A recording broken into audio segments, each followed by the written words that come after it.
Good morning. Can't hear you. Are you muted? Yeah. Okay. Good morning. Good morning. We're How are here. you? We are here. I can't believe it. Okay, let Let me me. just do something for Kayla real quick. She's looking for a document. Okay. Um, let's see. There's like 4 people waiting already. Oh man. Mm-hmm.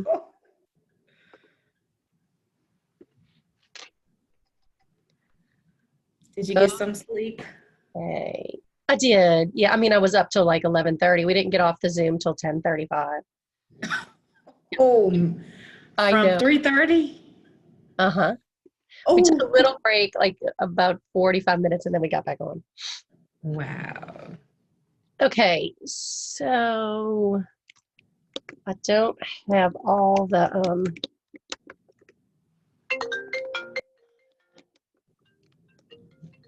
hold on one second, I'm sorry. No problem. Hey, good morning.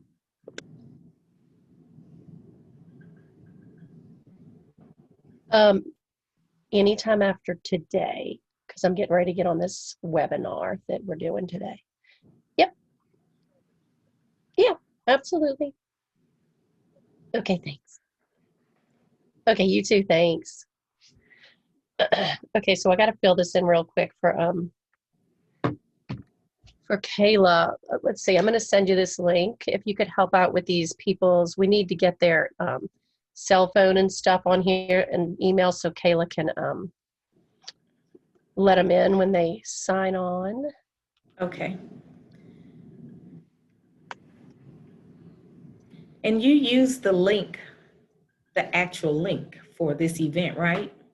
Yeah. I think it had a button popped up that said you have to start the webinar, Okay. and I didn't see it, so that's why it was doing that. No problem. Okay, so I just sent that to you. Exit full screen.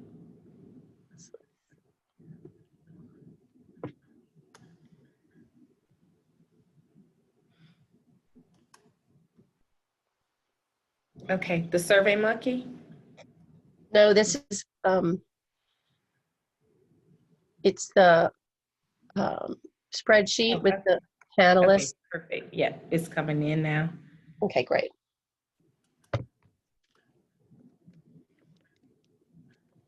Okay, cool. Bill Wolf. We don't have a cell for him. Okay, maybe just his email if we have it. Yeah, okay. And Pulling I in think there's now. a couple of people missing on this list too.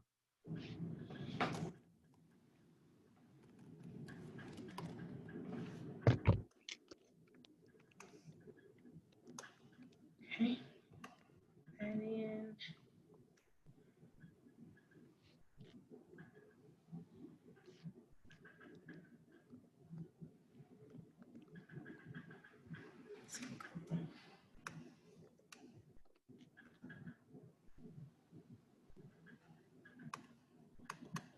Okay.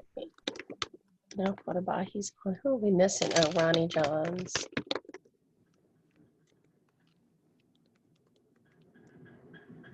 and I'll put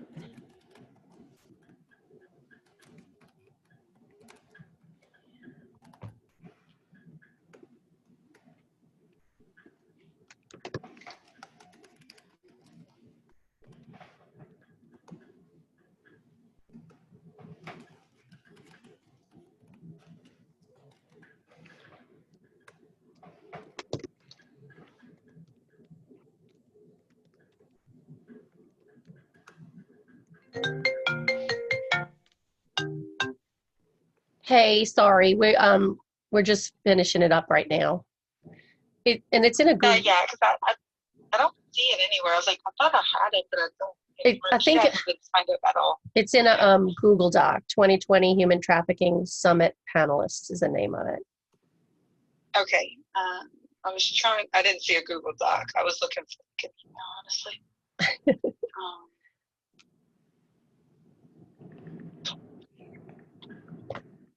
It's SLD.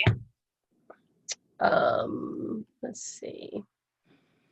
Because, yeah, Oh. Secretary Walters, Melissa's been calling all morning because she isn't registered at all. Oh goodness. Okay. She said the link Dr. Hunter sent didn't work for her.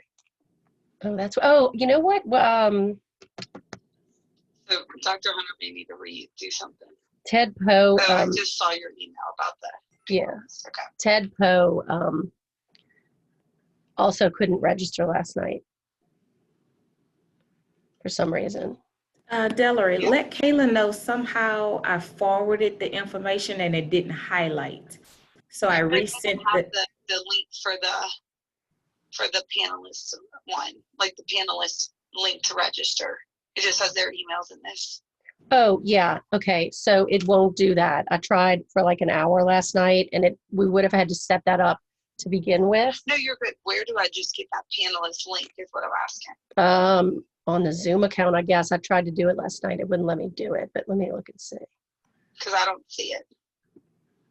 Yeah. I don't think we're going to be able to do it.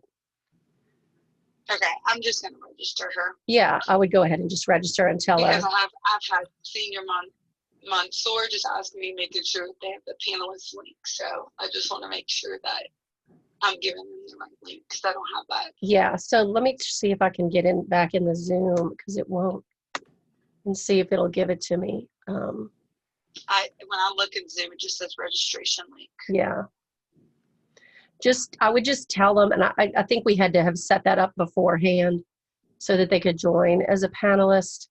But I would, when you send them the email, just tell them to just register and we'll promote them to a panelist. Okay. All right. Thank you. All right. And text Miss Donna your title of your job, what your job title is, please. Yep. Okay. She was asking me, but I couldn't remember the exact time. Yep. Thank you. All right. Bye.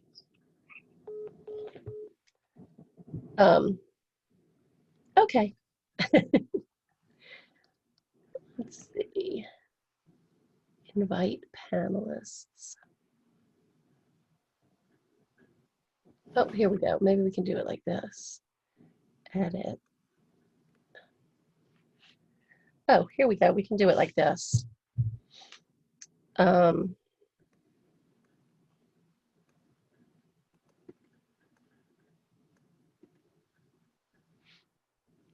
you need to move over, Mr. Tab. Sorry, Dana. I'm just. Oh, you're okay. Trying to get all this craziness. Okay, so you have yours. Let's do Bill.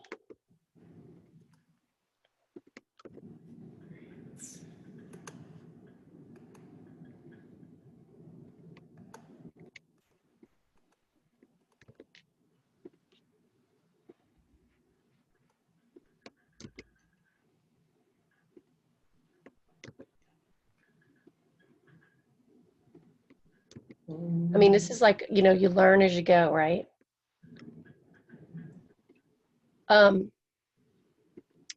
So I'll tell you a couple of things while I'm trying to do this. I wrote out everybody's words, and wait till you see the slideshow. Oh my gosh, she was right. I mean, it was a ton of work, but it really made it nice. It's nice. It looks so professional. Oh, that's precious. Yeah, it's. I mean, so you knew what you were doing. You knew how to do it. We figured it out, like always. I mean, this is literally learn as you go. And Kayla does most of the like the graphic stuff. I don't know how to do that. I've tried to learn. She's tried to teach me a couple of times. I'm like, I think I'm just too old.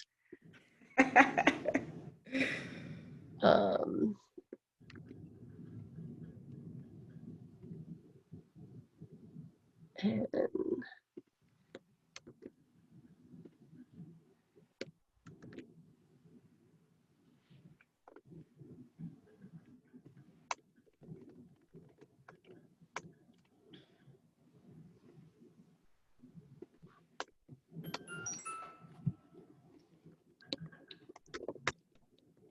okay. Right.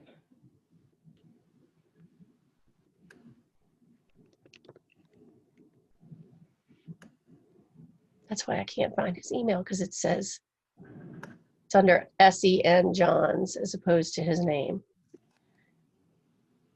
Okay, there we go. All right.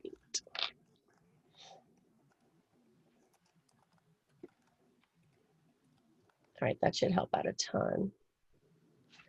All right, do you mind if I call Kayla back?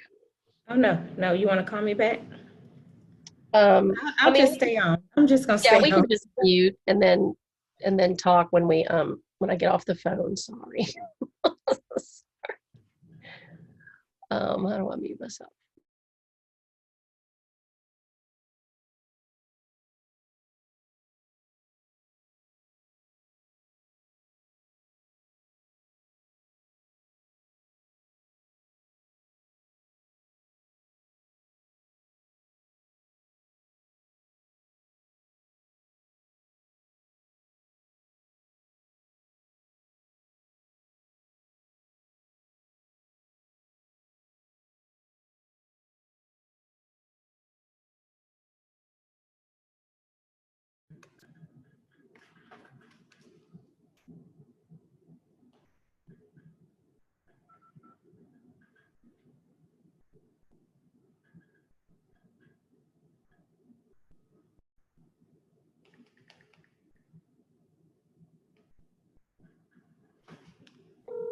Do you have Willie's email too, maybe? Delary. Hey. Oh, hold on, Dana. Kayla, I figured out how to do it. Yeah, Katie just told me. I was trying to. Okay, so you just Are add. you talking to Miss Donna too? No, I'm talking to Dana. Are you there? Yeah, you're just echoing, so I was wondering. Oh, I'm sorry. I have it on speakerphone. Hold on a second. Oops, sorry. Didn't mean to do that. Hey, I'm sorry. I'm on speakerphone. So you just added them with that edit button? Okay, great. Marty Kemp's already in. Should I promote her already or wait? Delary, we have a small issue. What's the issue?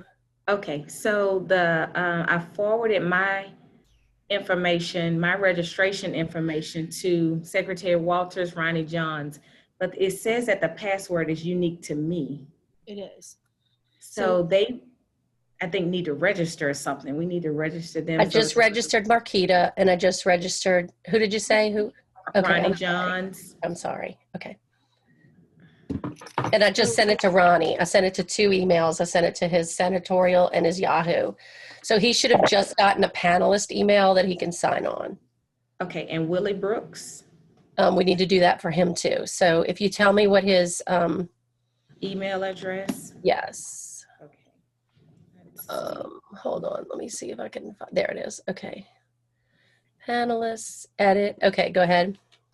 It's wbrooks.bsla@gmail.com. BSLA. So W Brooks. Yes, at B as in boy, SLA. Yeah, it's wbrooks.bsla@gmail.com. Okay, got it. Anybody else? That's it. I think that's all I sent it to. Oh, wait. Well, no, she registered. I sent her the link. Who's that? Bill's assistant. She Oh, wanted can you give me that? Because I'll add that so they can just get on as a panelist. Okay, let me look her up. It's Emily. Let me see. Hey, good morning. We just we registered you, so you should be getting a link or something real soon, your own. Okay, if you don't see it in 5 minutes, let me know, but it should be coming to your email. Okay, bye-bye. Okay, let's see. Bill's assistant. Okay, it's Emily.w, this is her email address, Emily.w.bauernfe EIND. I can't pronounce that last Wow. Okay. name. Orn at, find. Okay. at usdoj.gov, G-O-V.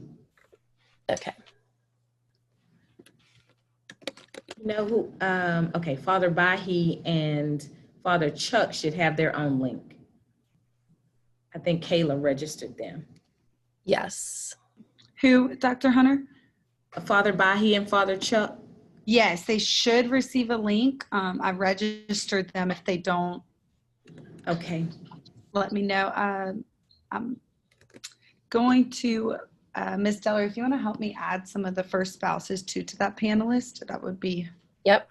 great. I don't know if I have their information though. It should be on that sign up, when everybody signed up. I'm just going to send it to add that email. I'm sorry, what's it called? I'm just getting some stuff from Miss Donna. I'm going to run through the screen sharing really quick just to make sure I have everything. So when y'all see that, just know that's what's going on. Okay. And Katie, Yes. I sent you 2 links. Did you get those? Me? Yeah, I did. for Google Docs. I So one is the run of show, which has Donna's and mine in it. And the other one has hers, and they both have all the, so I didn't know if you wanted to switch back and forth or if you just wanted to use the one where it all goes in. Okay, Delia, you're going to have to make me the host because Okay. I think it, Yeah. if you want to click over there. Hold on, let me get on the right screen. Okay.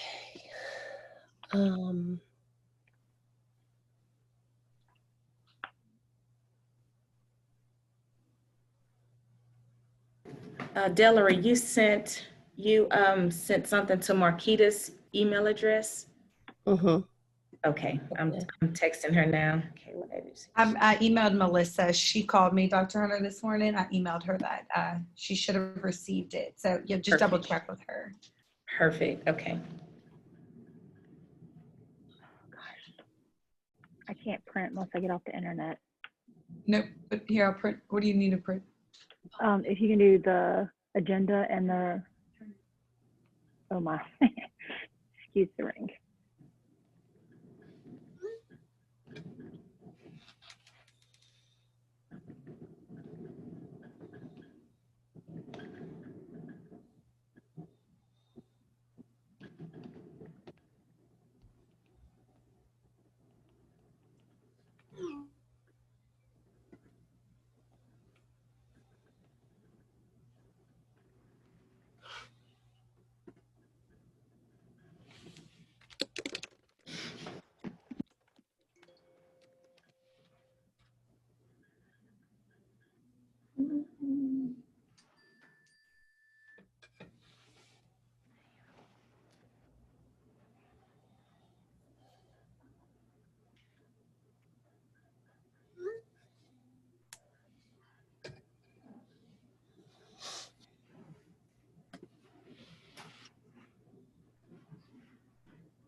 Hey, Delary, what do you see on your screen right now? I can see it. I see the John Bell's picture. Okay.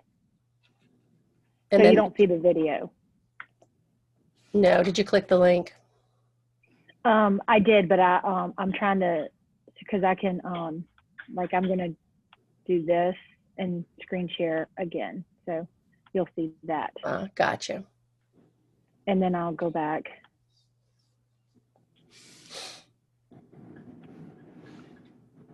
And then do my PowerPoint. Share.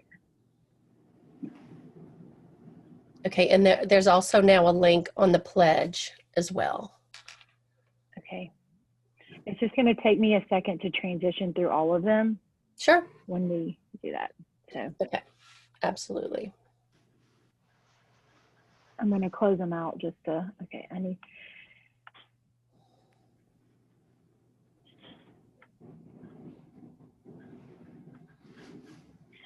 this down, get that done.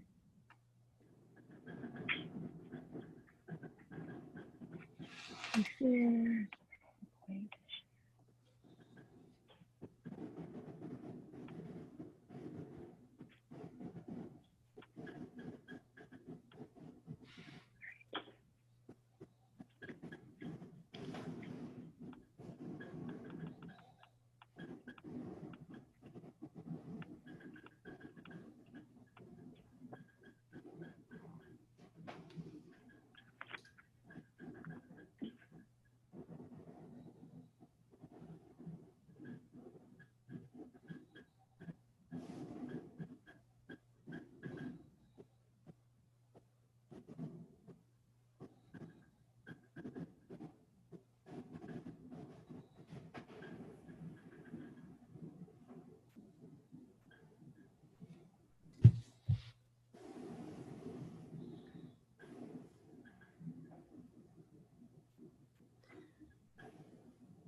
Katie, is everything okay with your end?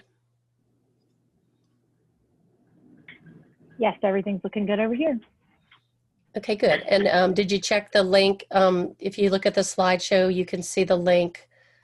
There's actually 2 slides that have the pledge on it, and the second one has a link. So we can delete one of those if you want to just show the pledge first while she reads it, and then when she's going through the steps on how to find it on the website, you can just click the link below, or we could do both. What's your thought?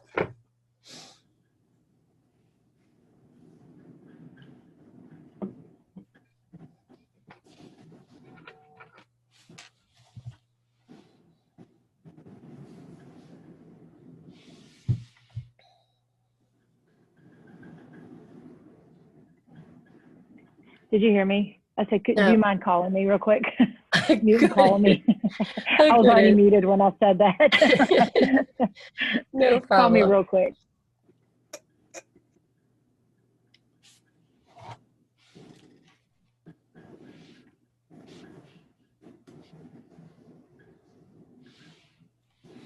Hey.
Good morning. Good morning, Senator. Can y'all see me? We cannot. Cannot see me. Okay, we're having a little problem here with that. Oh wait, let me go to this outside. There we go. There it is. Yes, Got yes, me now? we got you. Sorry, I don't have a coat and tie on this morning. My uniform these days in Lake Charles is blue jeans and a Senate shirt. So it's just overwhelming over here right now with what we're going through. It's just our community is just absolutely devastated. But we'll get through it.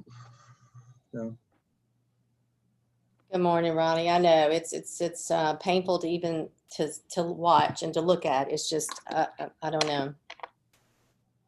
good morning. Good morning. How are you? Good We're good. morning. We're good. Michelle sends her love. Wonderful. She here in Baton Rouge?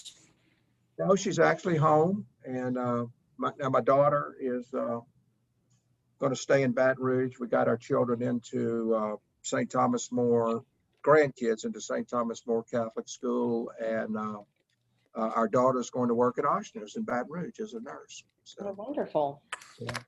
I'm going to be recognizing them this morning anyway because they are Okay. sponsors. Well, good. Christy Reeves and Warner Thomas have just been wonderful. They are great people. How's my governor? He's good. Unfortunately, he had to put together. He looks much like you do this morning. He had to put in a video. He got called into a meeting. Hey, Donna. Hey, good morning. How are y'all? Thank y'all so much for being here I'm this fine. morning. Hey, Habib, how you doing? Good morning, Abuna. Glad you're able to get on the call. For y'all All right.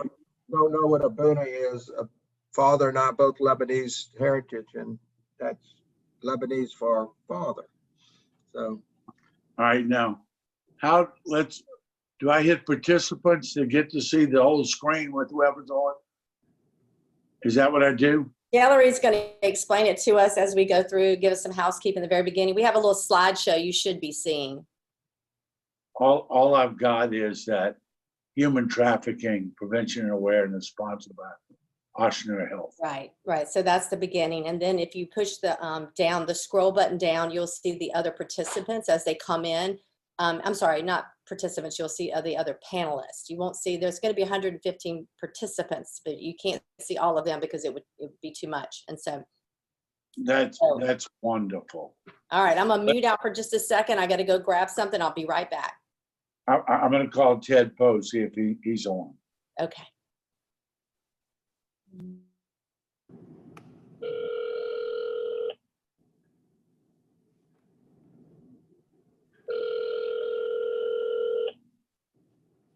You might want to mute yourself, Father. Okay.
Have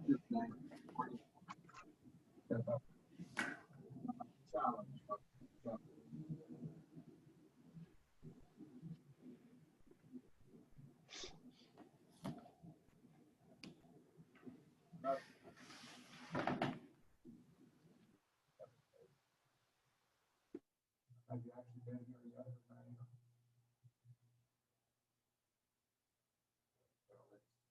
That's kind of like.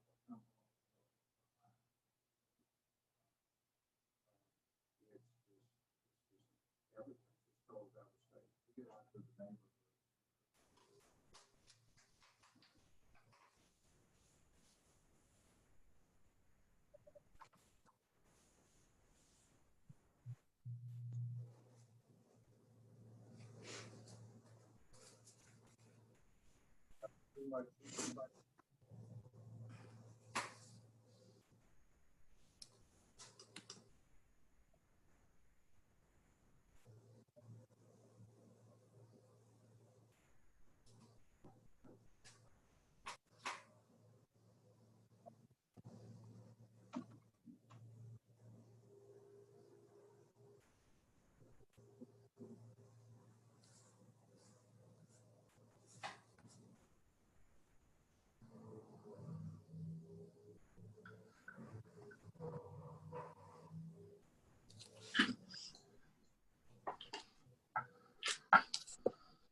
When it comes to y'all's work, I mean, you guys are working last week, so, yeah, it is. Right, right. Well, look.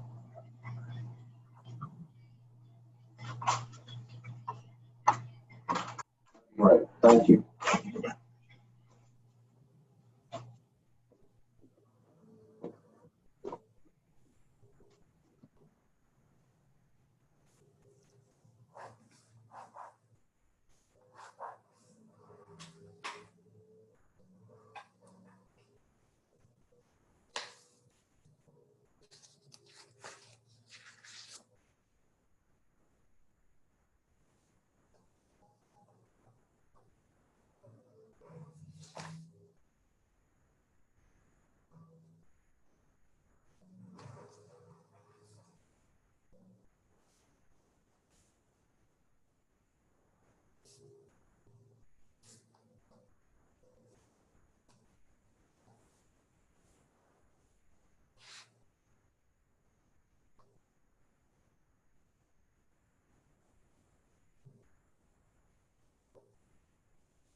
Good morning, Marquita. Hey, good morning. It's Father Jeff. How you doing? Hi, good to see you. Good. Everything going all right? Take a deep breath. Yes, You must we be, are. you must be crazy slammed, huh? We are pretty busy. We start a very exciting thing tomorrow, though. We start the first virtual DSNAP, which is the disaster food response. Yes. And we're doing it virtually this year. And that's only been tested in 2 very small areas in the nation. And so we are very excited about doing it big and being the first state to do that.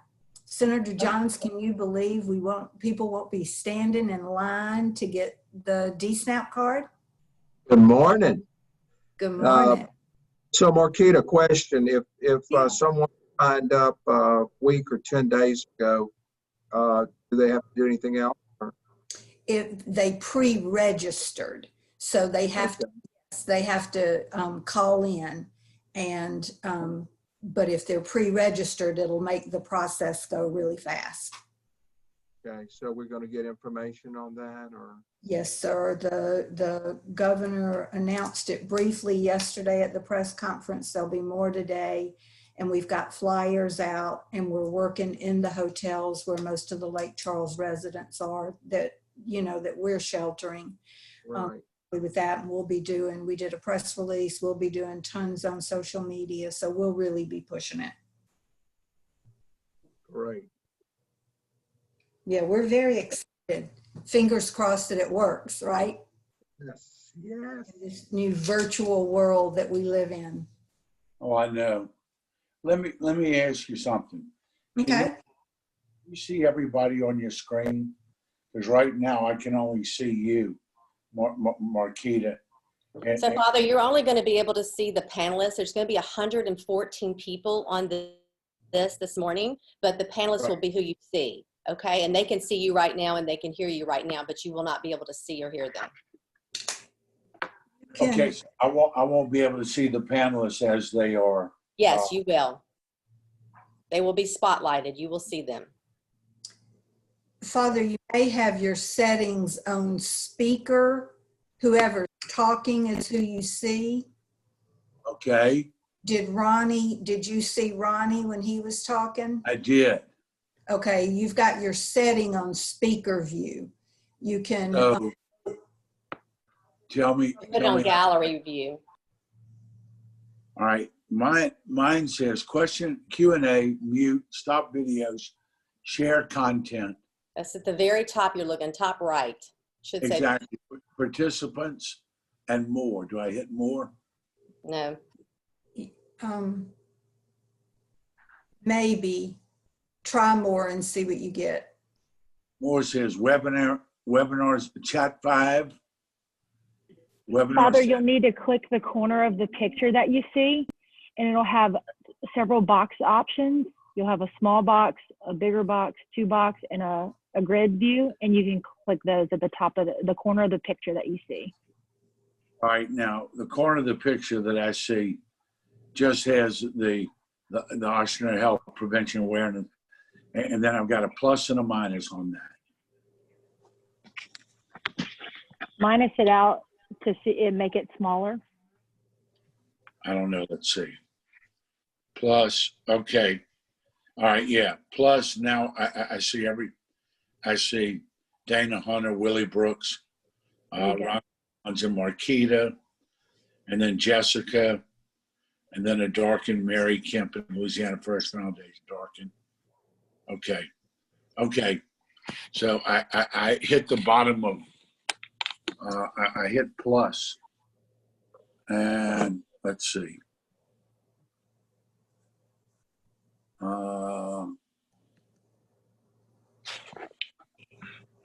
Can you see yourself? That's important.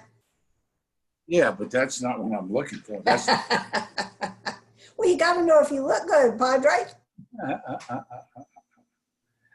all right.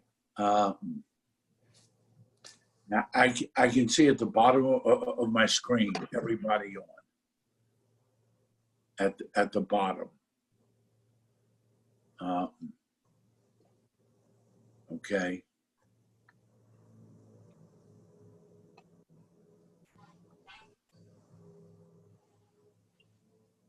Father, you need to go get you about a 10-year-old to come help you. I know. I don't have grandchildren, so I don't know how to work this stuff. You know. Hey, Father, my grandchildren started St. Thomas More this morning. Oh, great. They were Great. excited. That's wonderful. Thank you again. And does Lawston know his little buddy is going to be there? Yes. Yes, he does. Oh, good. Good. All right.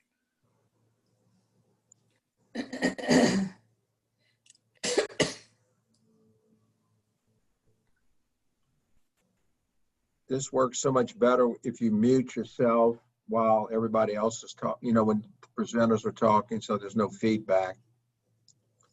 Yeah, let me see. Okay. There we go.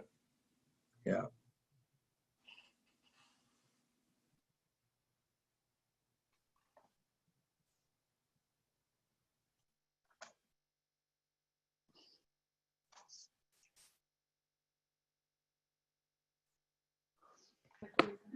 Good morning, Monsignor.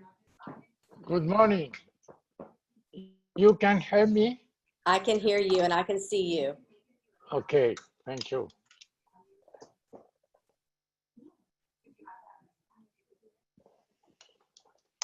Gabriela, puoi venire perché se mi ha messo tutte le cose, non so come fare.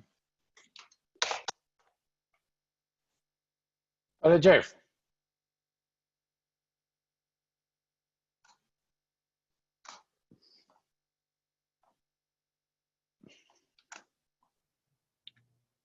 You're muted. Father Jeff. Scusi che... We can't hear you. There you go. Okay. Non so come Hey, fare per Bishop. leggere il testo, no? Okay. Bishop, again, belated happy birthday. Thank you. It's been Happy birthday, 39 Bishop. E quindi questo è il testo. Se lo mettiamo qui allora, ok? Bene. Così va.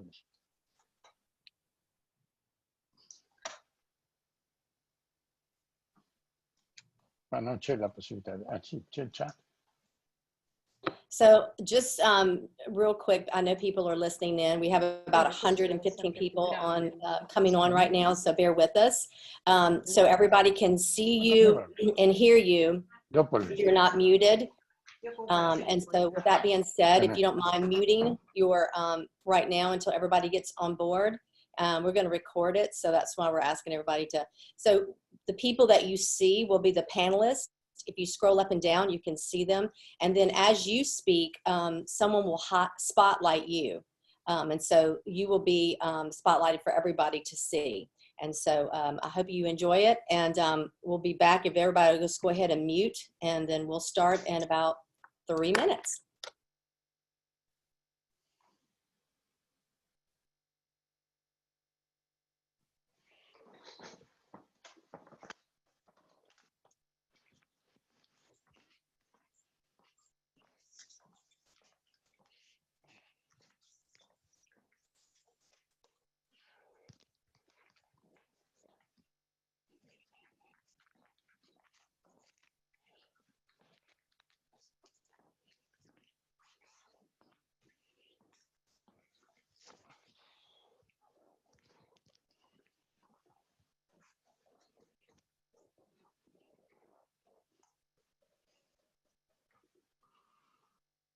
Senator, my hellos.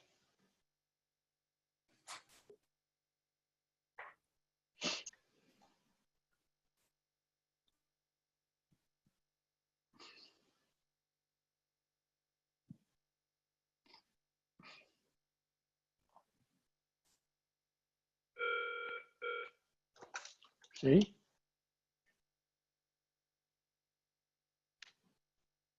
Bene.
Good morning, everyone. We have about 90 people already on the Zoom, so we're waiting about 10 more people. So we have some people that are having to move up to panelists, so you can see them. And like I mentioned before, if you'll just monitor, Dellar's going to take us through some housekeeping shortly. So bear with us. As always, technical difficulties are always there. So we're learning as we grow. And give us 1 minute and Delary will give us some housekeeping.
Where's my Zoom?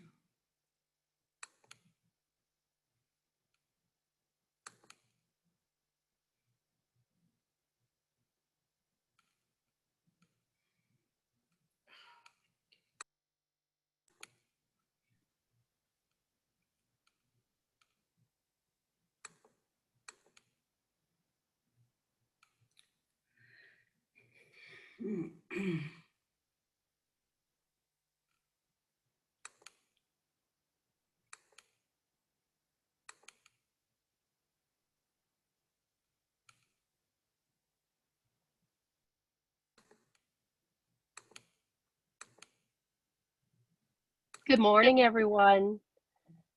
Welcome and thank you for joining us. I'm Delary Rice, and I'm the Senior Director of Special Projects and the Executive Director of Louisiana First Foundation.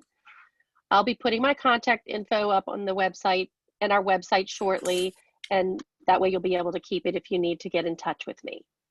I'd like to go over a few points for housekeeping. First off, if you are a presenter, please mute yourself unless you are speaking. That way we won't hear all the background noise. And only our panelists are going to be on the viewing screen. Our participants will not be visible and won't be able to speak, but you can use the chat box. The chat box is located at the bottom of the Zoom screen. Katie, can you change the slide so they can see the chat box? You can chat as an individual, or you can chat with just the panelists. You can send a private message, or you can chat with everyone. Also, we will be running a slideshow in conjunction with the program. In order to view the screens in equal proportion, you can put your cursor between both of the pictures that are shown on your screen, and you should see 2 white lines pop up between the pictures, and you can move that line in order to either make the speaker bigger or the slide bigger, whichever works for you, or you can make them the same size. Please add any questions that you may have into the chat box. We have a very packed session today, and we may not have time to answer questions at the end, but we definitely will make sure we get all those questions to the right people if you put them in the chat box, and someone will contact you with the answer. Thank you for joining us.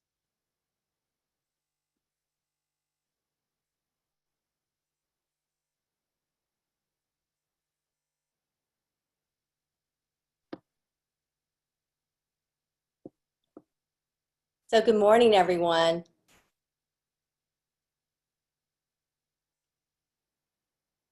Good morning. Thank you all so very much for joining us this morning for our 2020 Virtual Human Trafficking Prevention and Awareness Summit. My name is Donna Edwards, and I'm the wife of Governor John Bel Edwards, and of course, the First Lady of the state of Louisiana. I'm so honored and proud to be with you all this morning, and I'm so grateful for your commitment to be here. Your commitment this morning to listen, or this afternoon, to listen and to learn about this horrible crime against humanity, human sex trafficking, is important. I'd like to also thank Ochsner Hospital Systems for sponsoring our summit today. We're very grateful for them. They have been a supporter of my foundation and initiatives from the very beginning, so really huge thank you to them. So the purpose of today's summit is to unite us in a national and global effort to end human sex trafficking. So this morning, you're going to hear from experts that are working tirelessly in this work to combat this issue. And they will share their experience and knowledge with us today. And hopefully we can connect and form a coalition that will strengthen our commitments and offer an opportunity to collaborate about best practices. You know, I'm a big believer in the saying, don't reinvent the wheel. So let's share with each other what is already being done successfully so that we can use best practices in our communities, states, and countries to eradicate human sex trafficking. So before we get started, I want to acknowledge and thank all of the first spouses who are in attendance this morning. I know that each of you have busy schedules, and I'm so grateful you have taken the time to join us this morning. Of course, we typically see each other during the NGA conferences, and hopefully that will happen again. But this summit gives us an opportunity as first spouses, along with other leaders in the field, to really leverage our leadership platforms to make a difference. And I also want to thank my husband, Governor John Bel Edwards, for his continued leadership on this important topic. And unfortunately, due to the current situation in Louisiana regarding the massive destruction from Hurricane Laura, and of course, COVID-19, John Bel is unable to join us live this morning, but he has recorded a welcome video, which we'll play shortly. Additionally, I'd like to acknowledge every international, national, state, and local leader present with us today on the Zoom, as well as other summit participants. Thanks to all of you for your leadership and the role that you play in addressing and preventing human trafficking. So over the last several months, we've all been unexpectedly challenged with this global pandemic and forced to be in quarantine and isolation in many instances. And we know that because of this, more children and teens may have increased exposure to predators, and some even in their own homes. We must continue our efforts to eradicate this scourge on humanity, even more so now. So each speaker will only be able to share a limited amount of information with you due to time constraints. Literally, each of us engaged in this issue could speak over an hour. I'm hoping that after learning and listening, you will likely want to learn more about what's happening in your own area. And to meet that need, we have uploaded several resources on my Louisiana First Foundation website that may be of interest to you. And the link will be on the screen. So we're going to begin our summit with Apostle and Officer Willie Brooks, and he will start us off with a morning of opening prayer. And at the end of the prayer, Officer Brooks is going to share with us some exciting information that just happened with the DARE program, which is a national organization. I look forward to hearing more about that. Good morning, Officer Willie Brooks. Good morning, everyone. Yes, let's go ahead and pray. Dear Heavenly Father, we thank you for this time. We thank you for this virtual gathering. We as concerned leaders and citizens in this country have come together to take a stand against human trafficking. We speak these scriptures into the atmosphere, and we know that it will not come back to us void. Psalms 82:4 says, deliver the poor and needy, rid them out of the hand of the wicked. Isaiah 61:1 says, the Spirit of the Lord God is upon me, because the Lord has anointed me to preach good tidings unto the meek.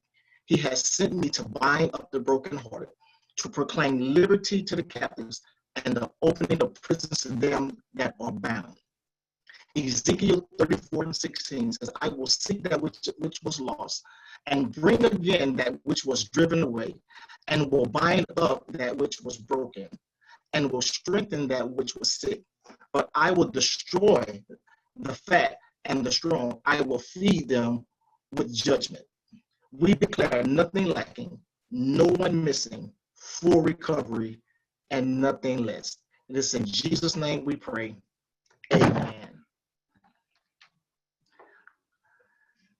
So just real briefly, I had an exciting time just talking to Dr. Hunter. And one of the things that I found out through the webinar last week when we were just practicing that Lady Edwards, one of the desires that she has is to implement anti-human trafficking class within the DARE program. So it's just a blessing how I'm actually on the DARE advisory board for Louisiana DARE Office Association. And so I spoke with the director over there on last week, and he's excited.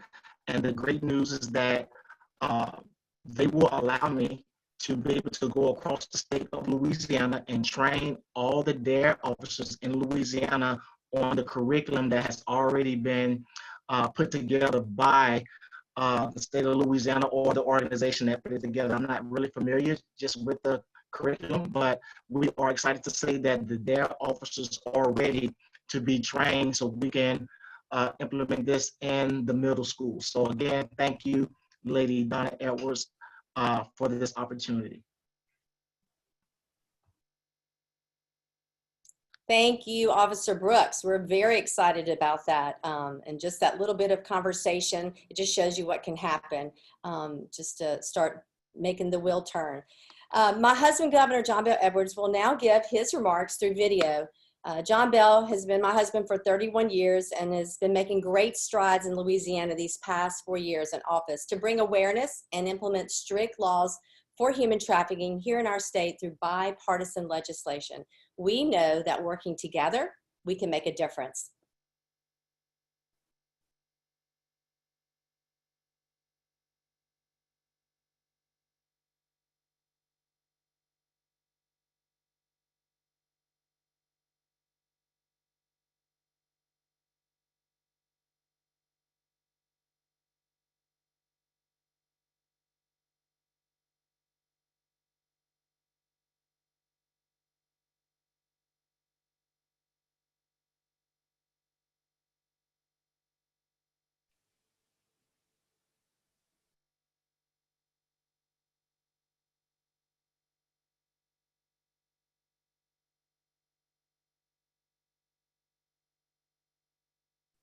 Okay, we're gonna have to come back to that. Isn't that just how it works, y'all? Up, here we go.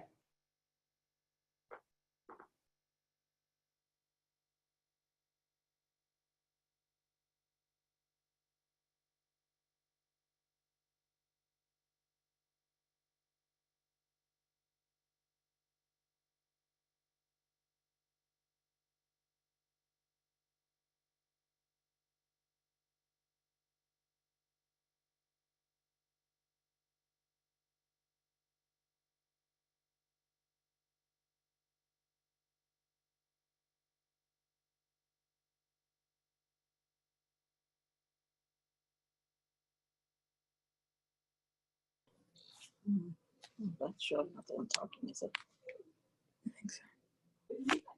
We're out of it.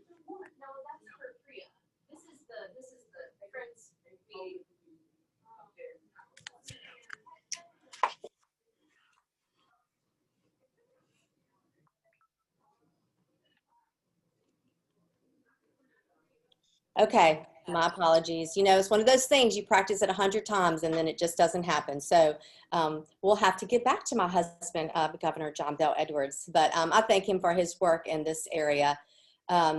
He has been a true leadership and working and helping with all of this. So we will now hear from Bishop Sorondo, the Chancellor of the Pontifical Academy of Sciences and the Pontifical Academy of Social Science. He has been working on anti-human trafficking on a global scale for years. In 2013, Pope Francis tasked Bishop Sorondo with addressing the issue of the fight against the commercialization of persons. And since then, he has worked and organized many workshops, summits, conferences dedicated to this issue, including a gathering of international religious leaders committed to the eradication of this industry. I had the pleasure of meeting Bishop Sorondo back in 2016, And we had one of the first global human sex trafficking summits here in Baton Rouge area. Thanks for the guidance under Father Bahi. In fact, his leadership in this scourge against humanity is saving lives and changing the understanding of the need for more work and support in human trafficking awareness and prevention across the globe. Bishop Sarando is joining us from Rome, Italy, and I want to thank you. I know it's late there, so thank you so much for joining us this morning. Thank you, and good morning. Thank you for this invitation. It's a great honor and responsibility. And congratulations for this, to you, special to you, Lady Donna Edwards, for this initiative that really could be decisive to promoting human dignity by abolishing slavery.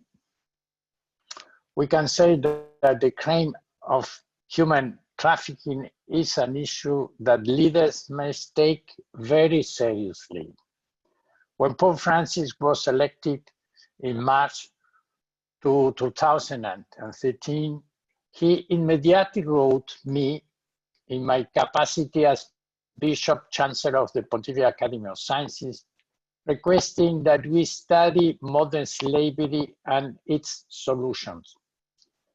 9 months later, the Pope convened religious leaders from around the world to declare that trafficking in human beings, the sale of human organs, as well as forced labor and prostitution are crimes against humanity.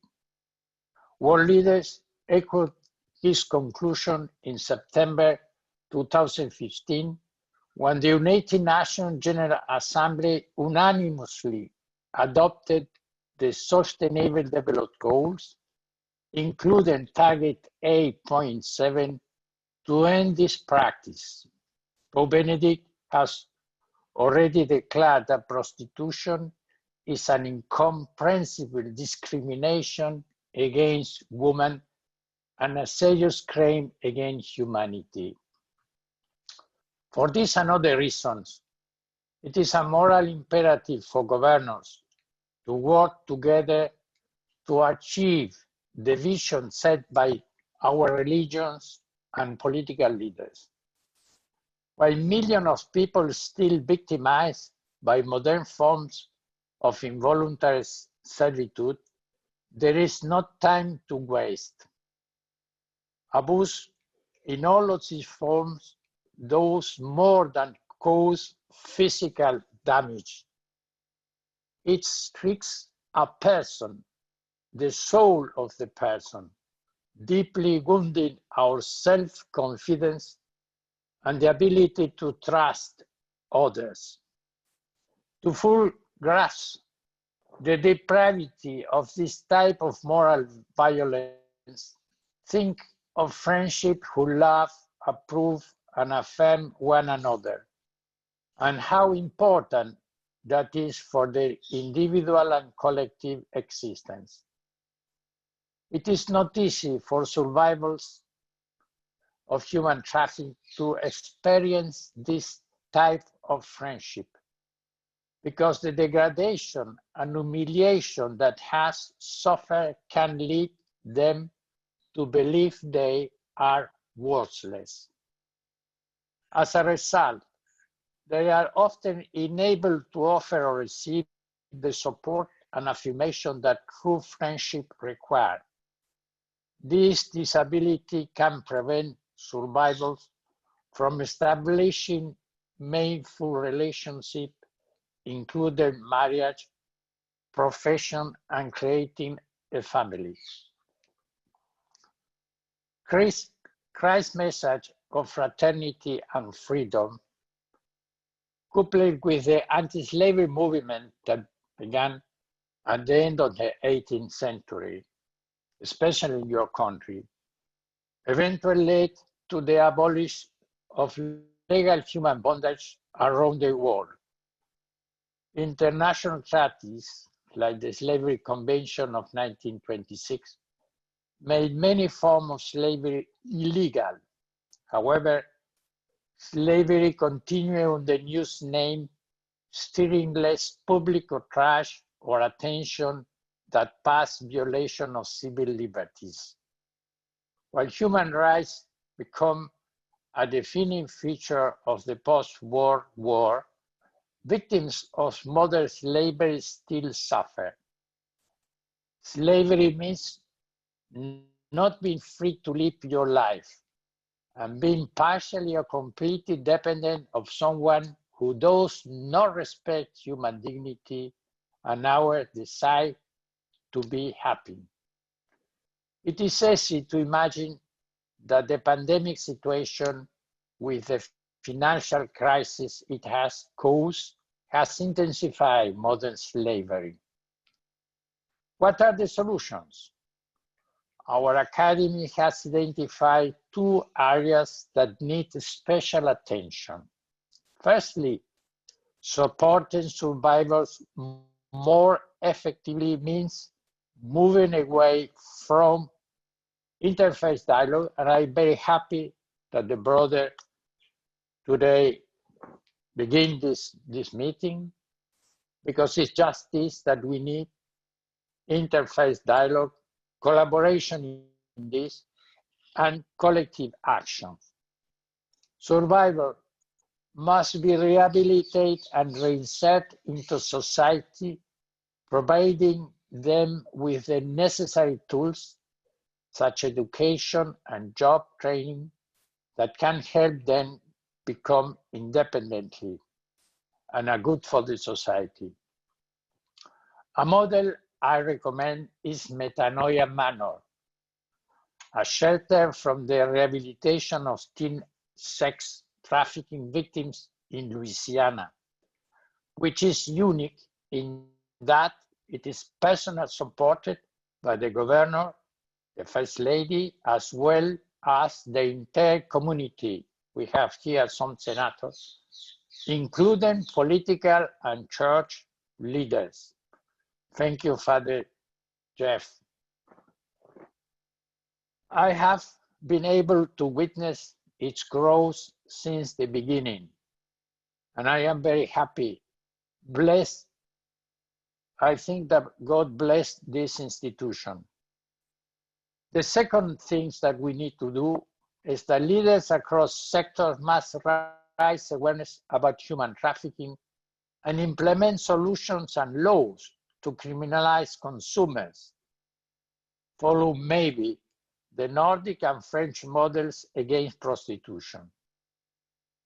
Legal professionals, including police, prosecutors, and judges, should make human trafficking a criminal justice priority. And I know that Father Jeff organized many meetings to do this. And I am very happy that we continue to do these things. But most importantly of all these things are the efforts that must be coordinated to ensure that the victims are never tried as criminals, as was with the old laws. So this is the basic question. When Pope Francis met with leaders in our academy to discuss human trafficking, he called this issue an open wound on the body of contemporary society, a scourge upon the body of Christ. Therefore, we can conclude that abolish slavery is a new moral imperative for every human being, and especially for the follower of Christ. Thank you very much, and thank you for the invitation. Thank you so much, Bishop Sarando. We are so grateful for your leadership and for being here with us on this summit. Just a personal story. So early in my first year as First Lady, I was approached about the issue of human sex trafficking. And I remember thinking, what are they talking about? You know, I wasn't familiar with human sex trafficking, and wasn't, had not ever worked or had knowledge of it. So my reaction was, well, that's not here in Louisiana. This must be a foreign issue.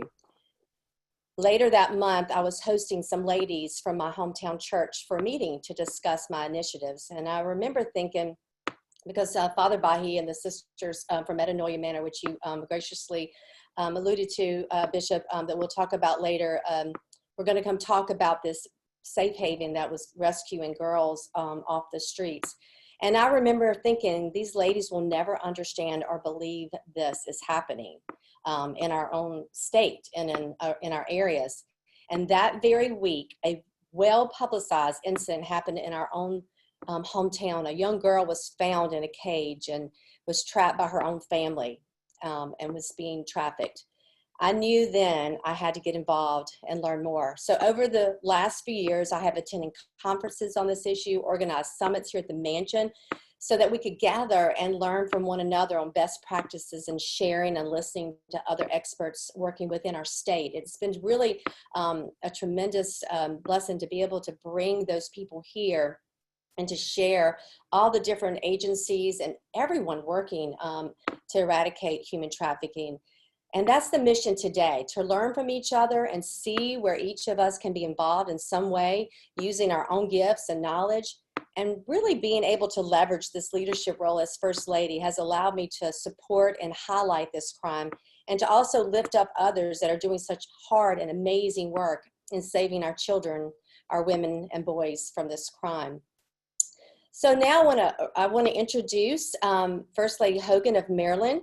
She could not be with us today due to a conflict, but we appreciate her and the support in this fight against human sex trafficking through use of her art with survivors. She has sent a video and we're going to play that now. So hold on and hopefully it will work.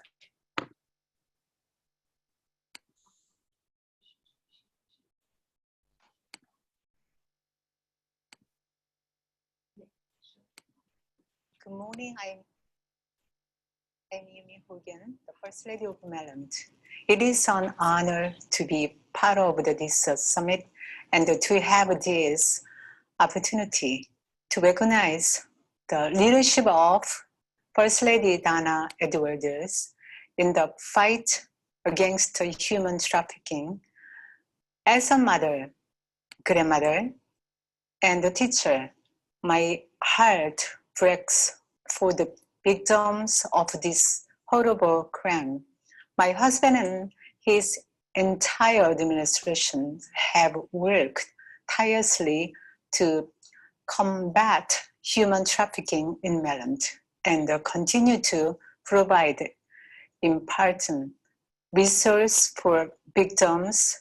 As an artist, I have helped promote the art as a tool to help survivors recover from trauma and rebuild their lives.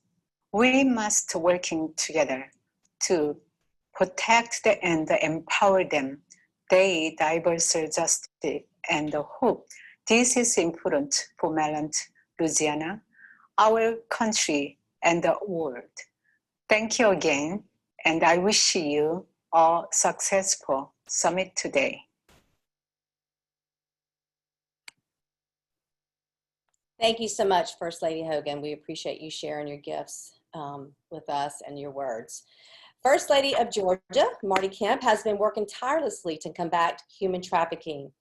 She serves as co-chair of the GRACE Commission, which stands for the Georgians for Refuge, Action, Compassion, and Education Commission. This commission combats the threat of human trafficking in the state of Georgia. And in January 2020, First Lady Marty Kemp and the GRACE Commission, in partnership with the Georgia Department of Administrative Services, DOAS, launched human trafficking awareness training for the state of Georgia employees and general public. Welcome, First Lady Kemp, and thank you so much for being with us this morning. Well, good morning, everyone, and thank you so much for that kind introduction. I'm really grateful for this opportunity to discuss human trafficking and share what we're doing to combat this criminal enterprise in the state of Georgia. But before I get started, I want to thank Louisiana First Lady Donna Edwards for hosting this summit. And please know that all of the Georgians here are praying for y'all in Louisiana and Texas from the horrible Hurricane Laura. So know we're praying for y'all and thinking about you. Thank you. And I want to extend my appreciation also to Maryland First Lady Yumi Hogan, Texas First Lady Cecilia Abbott, and the many others joining us today for all the great work they're doing. It's critically important that we all work together and support one another, especially when it comes to fighting human trafficking across our country. In February 2019, my husband, Governor Brian Kemp, signed an executive order creating the Georgians for Refuge, Action, Compassion, and Education Commission, what we call the Grace Commission, as the First Lady mentioned. They are comprised of public officials, law enforcement, for-profit and nonprofit organizations, faith-based institutions, and subject matter experts to just bring everybody to the table so that we know what everybody's working on and we don't reinvent the wheel, so to speak. So we work around the clock to tackle human trafficking, seek justice for victims, and hold bad actors accountable. And I'm proud to co-chair this commission. And I'm proud for our strong, persistent action to help those who are trapped in the shadows. By working with survivors, we quickly learned that education and awareness are our best tools to put an end to human trafficking. That's why the Grace Commission and I partnered with DOAS to implement a statewide human trafficking awareness training program for all state employees and the general public. So already over 36,000 state employees have participated in this half-hour course. By raising awareness and educating Georgians on this issue, we're building a strong army of trained eyes that will save lives. But we'll not stop. We will not stop until each victim is rescued and every captor is behind bars. During the 2020 legislative session, the Grace Commission spearheaded 3 pieces of legislation to hold traffickers accountable and support survivors. House Bill 824 permanently revokes the commercial license of any person who knowingly uses a commercial motor vehicle in the commission of sex or labor trafficking crimes. House Bill 911 closes a dangerous loophole and strengthens penalties for offenses of sexual misconduct by a foster parent. And Senate Bill 435, the Survivors First Act, creates multiple pathways specifically for survivors of human trafficking to restrict access to their criminal records or secure vacatur. That was a really huge victory we're very proud of this year. So these new laws, when combined with effective enforcement, will send a clear message to traffickers that Georgia is not open for business at all. So legislation alone will not end this vicious cycle of human trafficking. We must provide survivors with the tools and resources that they need to break free from a life of abuse and help them rebuild their lives. That's where nonprofit organizations like Wellspring Living came into play. Based in Atlanta, Wellspring Living provides specialized recovery services through residential and community-based programs. And earlier this year, we were excited to announce that we opened the Receiving Hope Center, which is Georgia's first residential intake center for trafficked youth. This facility provides immediate centralized care to children who have been forced to see and experience things we cannot even imagine. By the end of their stay, these children have a strong foundation that will allow them to thrive in their journey to recovery. While I'm encouraged by Georgia's progress in this fight against human trafficking, there is still much more work to be done. U.S. Attorney Bobby Christine said it best: you fight a network with a network. We need all the help we can get, and I urge all Americans to join us in this important mission. Learn the signs of sex trafficking and know how to report suspicious activity. By working together, we can change the heartbreaking statistics that surround human trafficking. We can advocate for those who are at risk and those who have been sexually exploited. And we can continue to save lives, both in our home states and across America. Thank you again, First Lady Edwards, for inviting me to be a part of this important event and for your leadership on this issue. We are all in this fight together, and together we can end human trafficking once and for all. God bless. Thank you so much, First Lady Kemp. Yes, round of applause. Thank you, thank you, thank you. Lots of great information there, and I look forward to speaking with you again off Zoom and collaborating. So thank you for that. First Lady Cecilia Abbott from Texas. First Lady of Texas, Cecilia Abbott, shares many initiatives, including to help combat human trafficking. Governor and First Lady Abbott launched the GRACE, interesting that they're both are named GRACE, which is the governor's response against child exploitation initiative alongside the Department of Family and Protective Services to encourage faith communities to move from awareness to action. Love that. More recently, the Governor's Commission for Women partnered with the Texas Department of Transportation to launch the On the Road to End Human Trafficking campaign, which trains field staff and the public on how to recognize the signs of human trafficking. So thank you so much, First Lady of Texas. Thank you for being with us this morning. Hi, I'm so glad to be here. Thank you so much for hosting this. This is really an incredible thing that you're doing.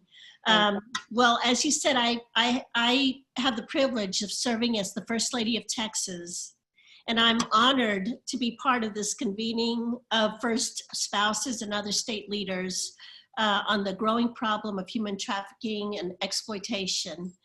This is a crime and public health issue that knows no state boundaries, and therefore we must work together to combat it. Since the state of Texas first enacted an anti-human trafficking law in 2003, we have been working tirelessly to end the injustice and will continue to do so. We have focused on the exploiters, that's the traffickers, buyers, facilitators, so on, but also preventing exploitation by decreasing the vulnerability of our youth and other vulnerable populations, raising awareness of the indicators of trafficking and how to report it, and developing a sustainable and trauma-informed continuum of care for survivors all across the state. And we are grateful in Texas to have incredible collaborations with the public and private sectors, including faith communities, to achieve this. We look forward to collaborating with our fellow states as well, and I'm excited. I'm so excited to be here, gathered with you virtually today. So thank you so much for including me and my dog Pancake. Oh, so sweet. Thank you so much, First Lady Abbott. And before I go on, I just want to say thank you to all our first spouses for speaking this morning, but I also want to say thank you to the first spouses that are in attendance today. So we have First Lady of Alaska, Rose Dunleavy. We have First Lady of Arkansas, Susan Hutchinson. First Lady of Delaware, Tracy Quincarney. We have, of course, First Lady of Georgia. I feel like I'm at a pageant here. First Lady of Massachusetts, Lauren Baker, thank you so much. We heard from Maryland. First Lady of Missouri, Teresa Parson, thank you.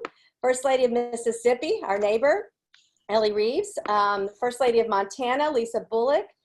First Lady of South Carolina, Peggy McMaster. First Lady of Texas, thank you again. Washington, First Lady, Trudy Inslee. We also have First Lady of Wisconsin, Kathy Evers.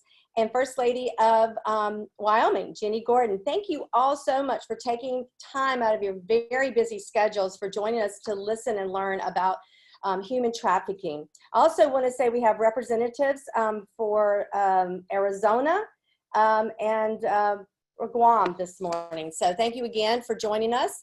And now I'm going to turn the program over to Delary Rice, who is the Senior Director of Special Projects for the First Lady's Office and also Executive Director of My Louisiana First Foundation. So thank you again. I hope that from here on you will continue to learn and listen as we hear from more experts in this field. I now turn the table and the program over to Delary. Thank you, Delary.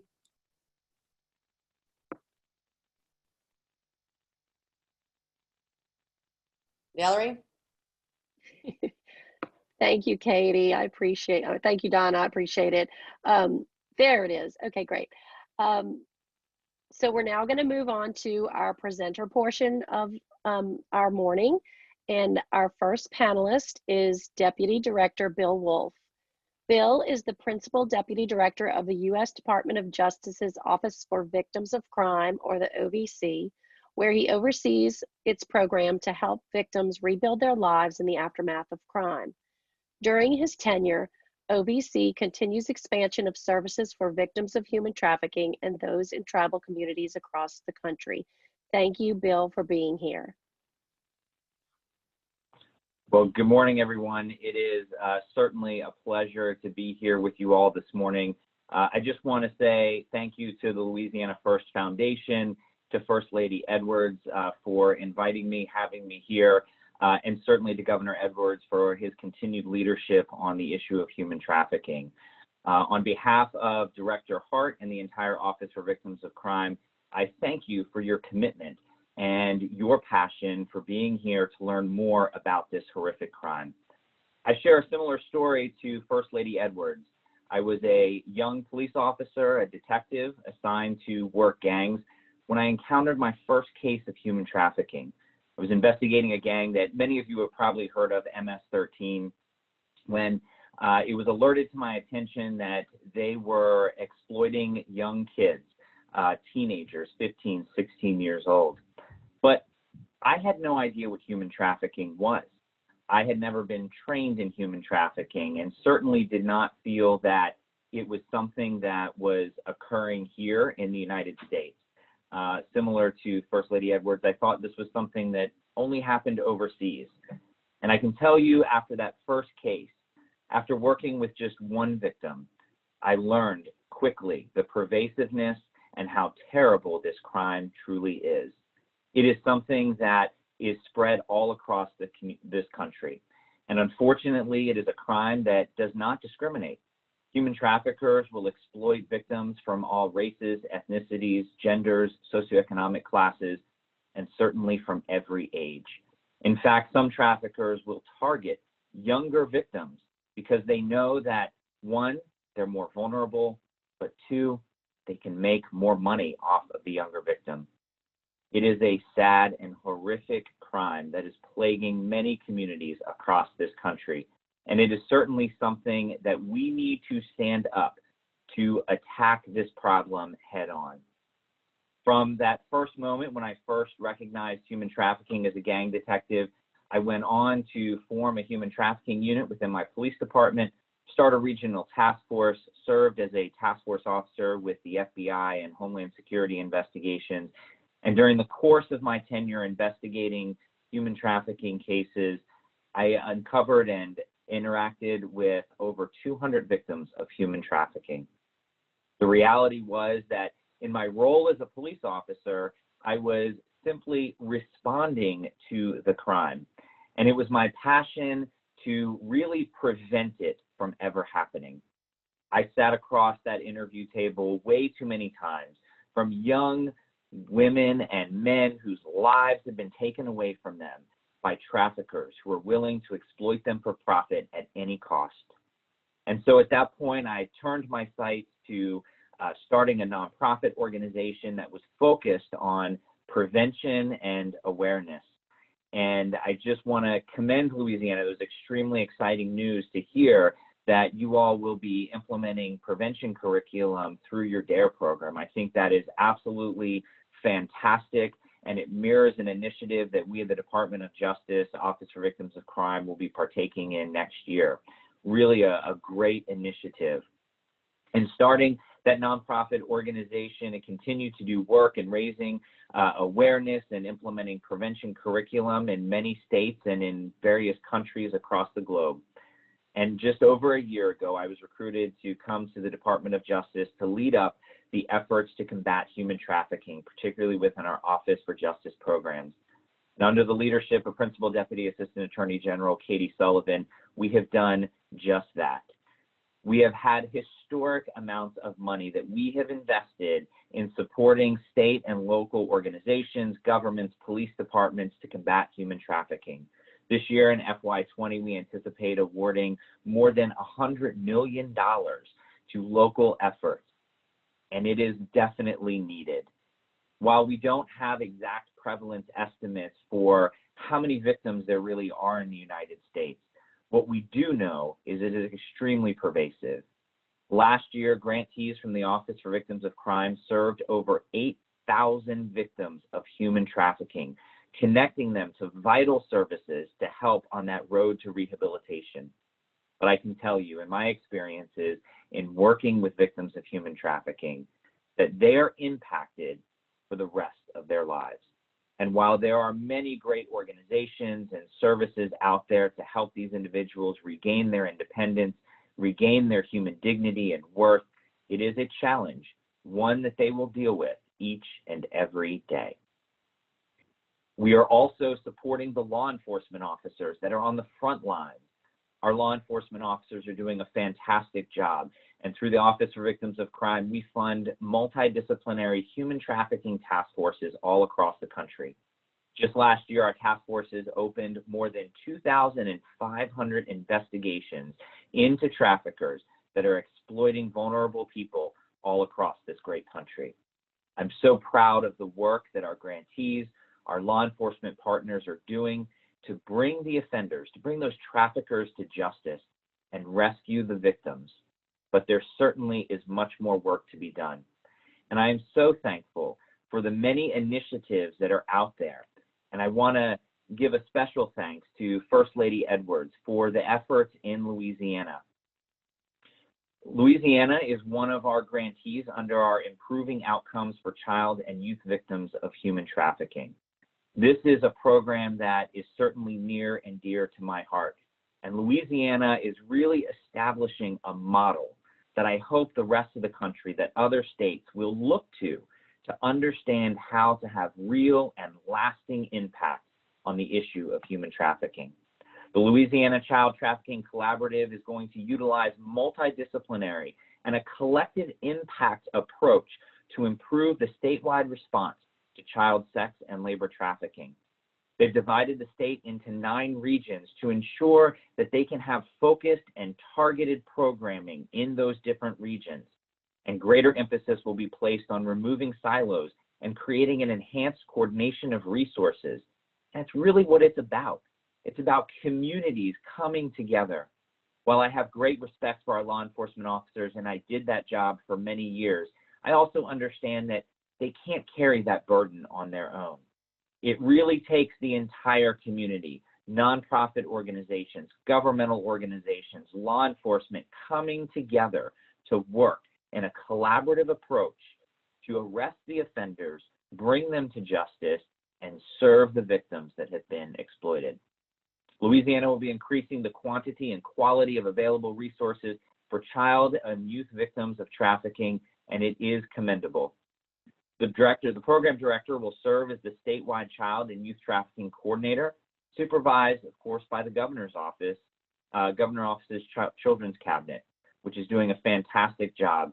And I'm so thankful on a personal and professional level for the dedication of the First Lady and the governor to addressing this particular issue. These 9 regional child and youth trafficking coordinators will serve as central points of contact for their respective regions to ensure that children and youth are being provided with the services that they need, and we're implementing effective prevention and intervention strategies. I'd also like to point out the commendable efforts of First Lady Kemp in Georgia.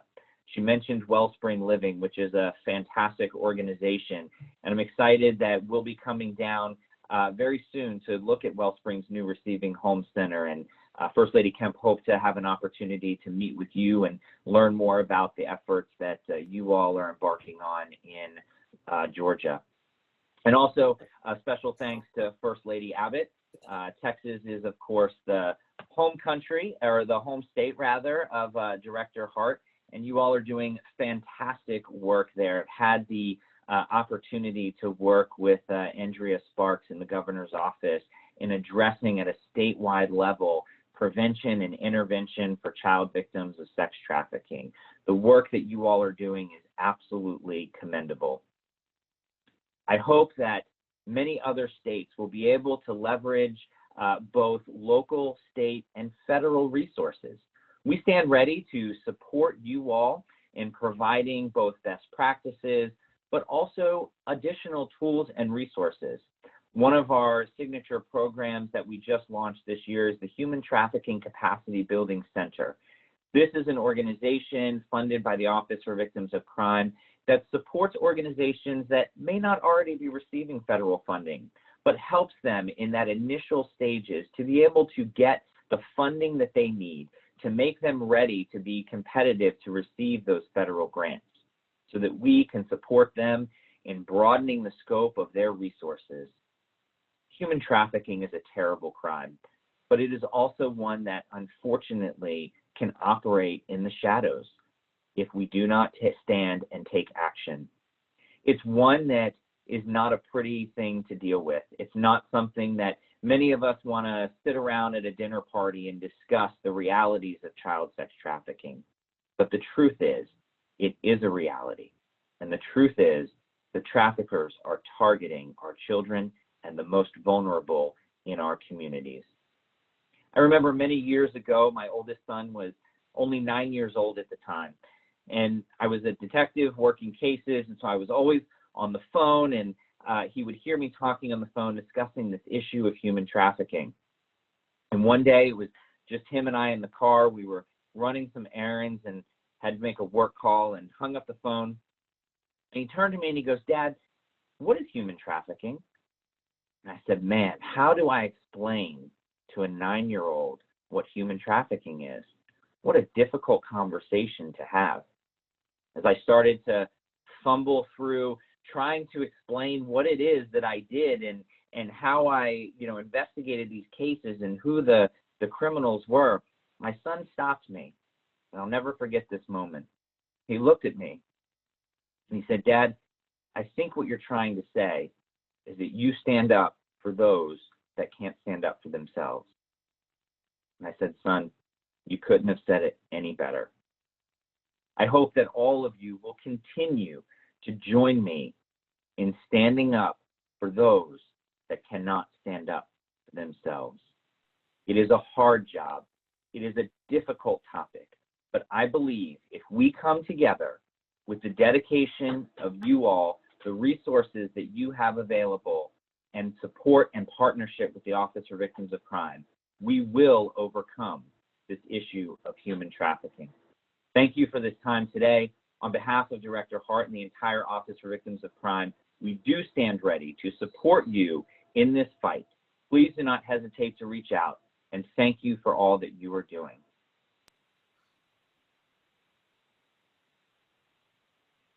Thank you, Deputy Director Bill Wolf. We really appreciate you being here today. Senator Ronnie Johns is our next speaker. Ronnie has represented the 27th District of the Louisiana State Senate, based in Lake Charles, since 2012. Senator Johns formerly represented the 33rd District of the Louisiana House of Representatives from 1996 until 2008. He has been instrumental in leading the cause for stronger legislation in regard to human trafficking.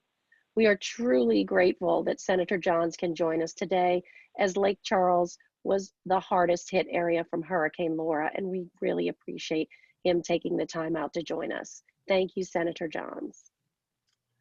And thank you very much for having me this morning. And to our First Lady, Donna Edwards, thank you, Donna, for hosting this morning. To our governor, who has been an incredible supporter, and his wife, Donna, have just been an incredible support team for us here in Louisiana on human trafficking. And a very special welcome to all of the First Ladies from around the country and representatives from the other states and from Guam and all the way to the Vatican with Bishop Sarando, who's become a very good friend of mine. I want to apologize for my casual attire this morning. I'm in the recovery mode from Hurricane Laura, as Delry talked about. The very fact that I have internet service this morning is somewhat phenomenal here. Hurricane Laura hit us 14 days ago. It's the largest and most horrific storm to ever hit the state of Louisiana. And to give you some perspective, it hit land at 154 miles an hour of sustained winds and recorded gusts of 198 miles an hour. So you can understand the devastation. So I say that because I ask for your prayers in our recovery efforts, which will be a long-term effort on us. But we're here this morning to talk about human trafficking, and I appreciate that. I had the fortune in 2012 when I came to the Louisiana Senate to meet Father Jeff Bahi, who will be making a presentation later in this program. And Father Bahi and I developed a very special friendship, and he introduced me to the horrific ordeals of human trafficking. I'd heard about human trafficking, just like somebody else said earlier. You know, we thought that happened somewhere else. It definitely, you know, it wasn't in our backyard. That's somewhere else. Well, learned very quickly that it is in our backyard. It's in everybody's backyard. So we started in Louisiana legislature as early as 2012 and have expanded our efforts every year since then to pass legislation that we know that's going to make an impact on human trafficking.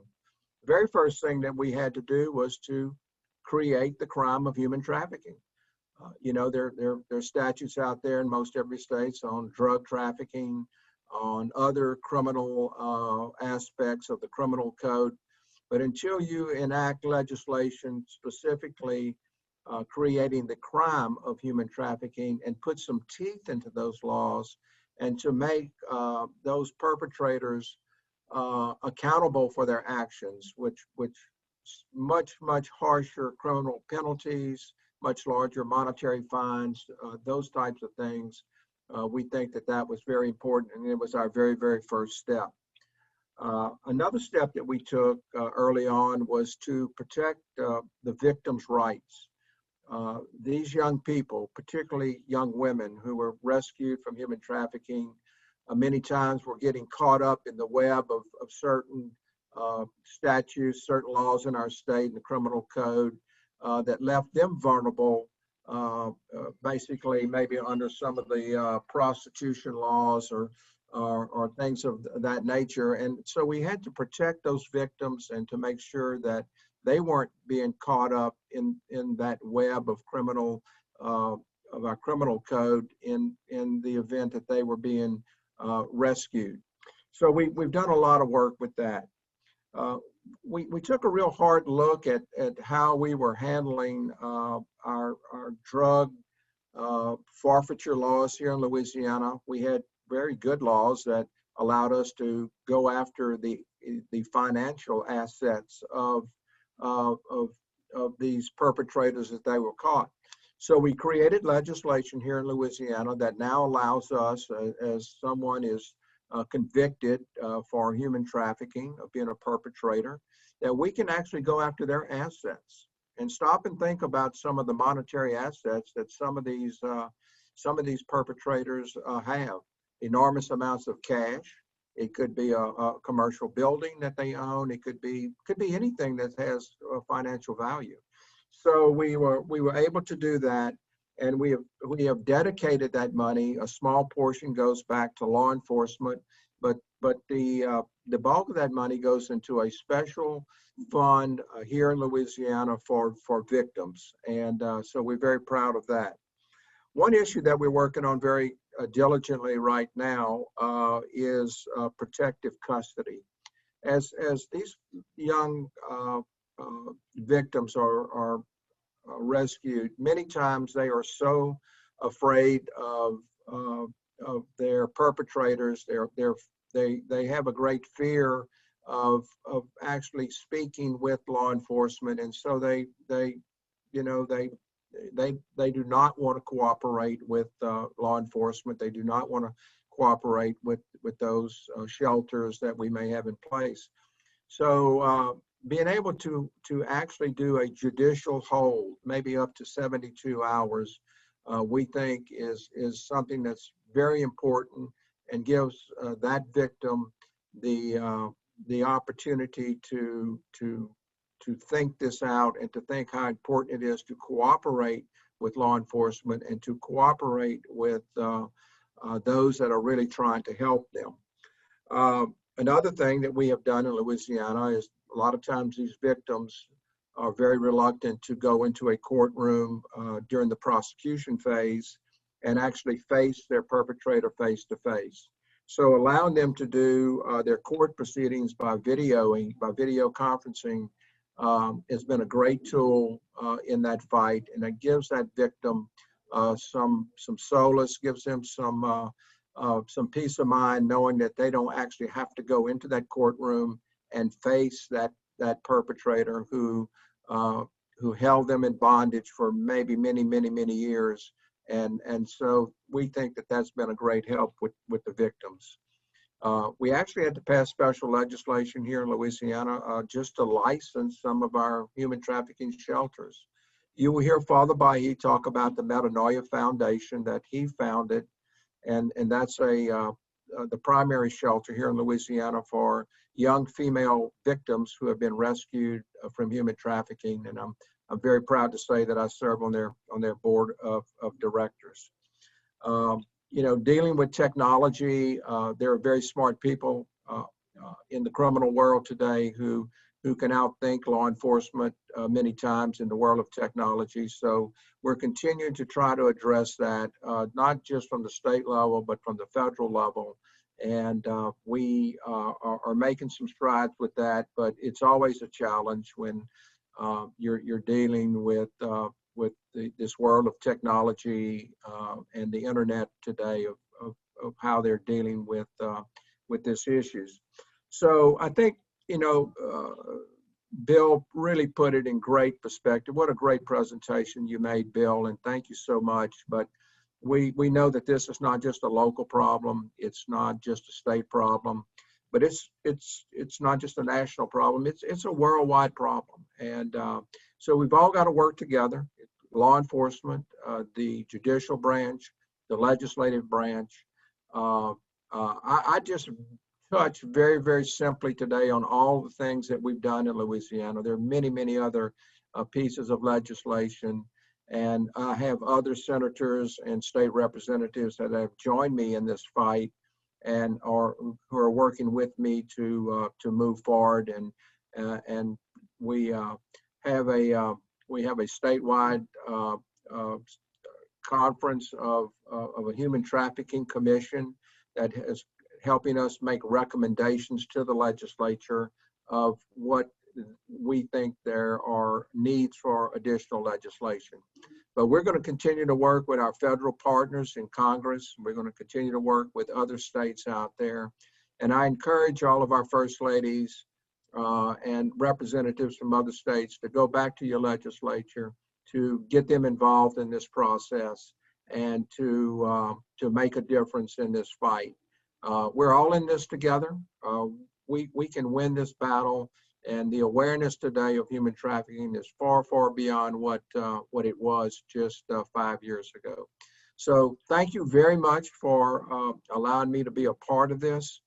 Thank you again, First Lady Edwards, and to your incredible husband, Governor John Bell Edwards, who has got incredible challenges on his shoulders today with the COVID-19 outbreak here in Louisiana, and now with the devastating Hurricane Laura just 14 days ago. We thank him, and we pray for him every day.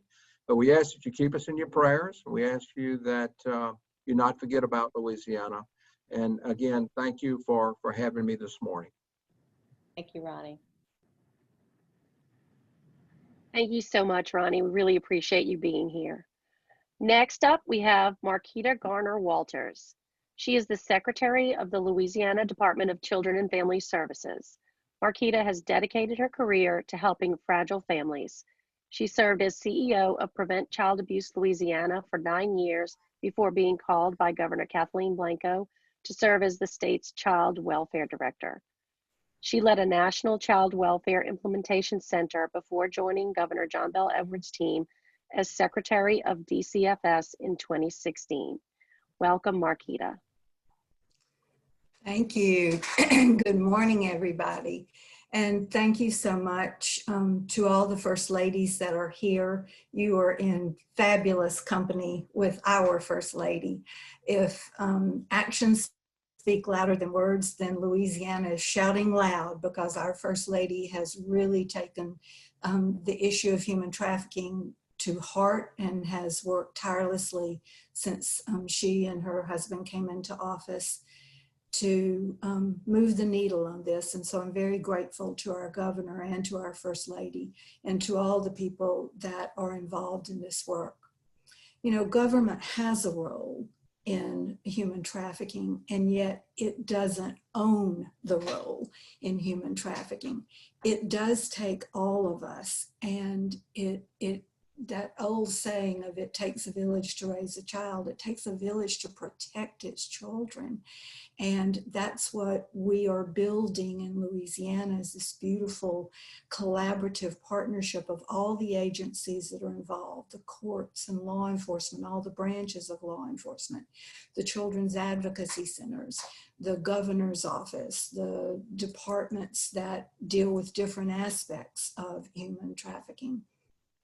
And the nonprofit community has a huge role in this, because they have a sense of non-government that people trust more than they trust government. And so it's really critical that we do this together, and that we do it well, and that we respect each other's lanes and the things that each of us have to do, and highlight and support and encourage all the other partners, because no single entity owns this or controls this or is in charge of this. So inside the Department of Children and Family Services, which is where the Child Welfare Agency lives, most people think, oh, child abuse, that's human trafficking is child abuse, give it to them. Well, again, it's just not that easy, because it isn't a single thing.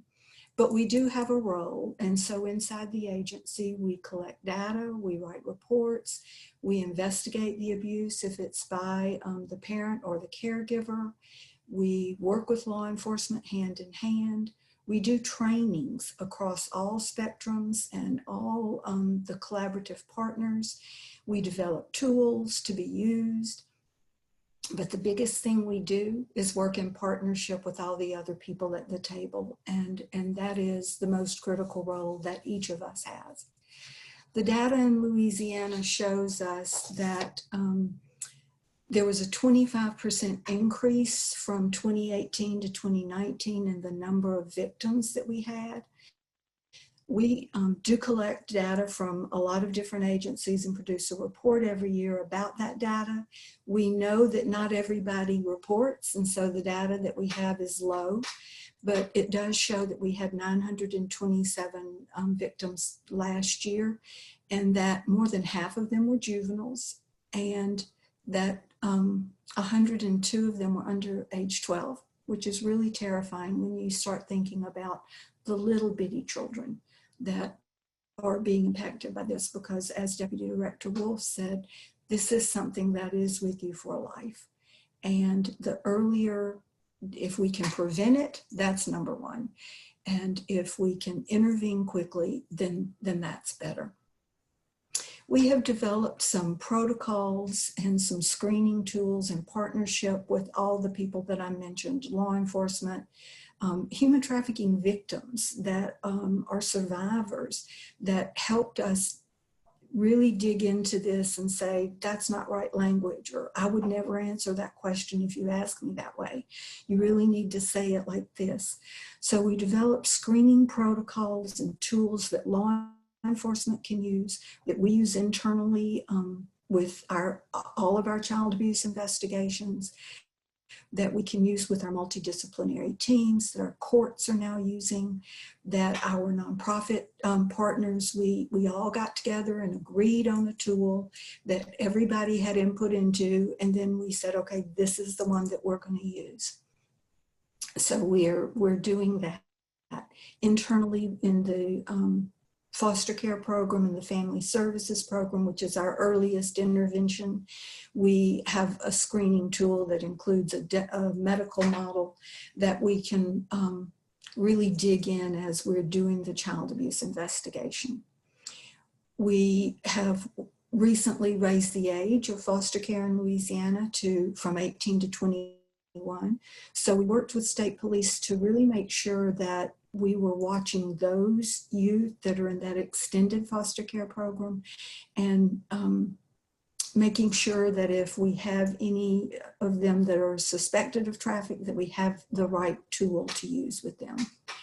We developed an indicator card for law enforcement and all the other first responders to use. So it's just a little quick kind of cheat sheet of what to ask and what to look for and what to really be paying attention to in those very first interactions with people. Training is a huge piece of the work. And so again, we don't do training alone. We partner with all the other partners. And we have a child welfare training academy in Louisiana. And so we've used them kind of as our central hub to develop and customize the trainings that all of the partners use.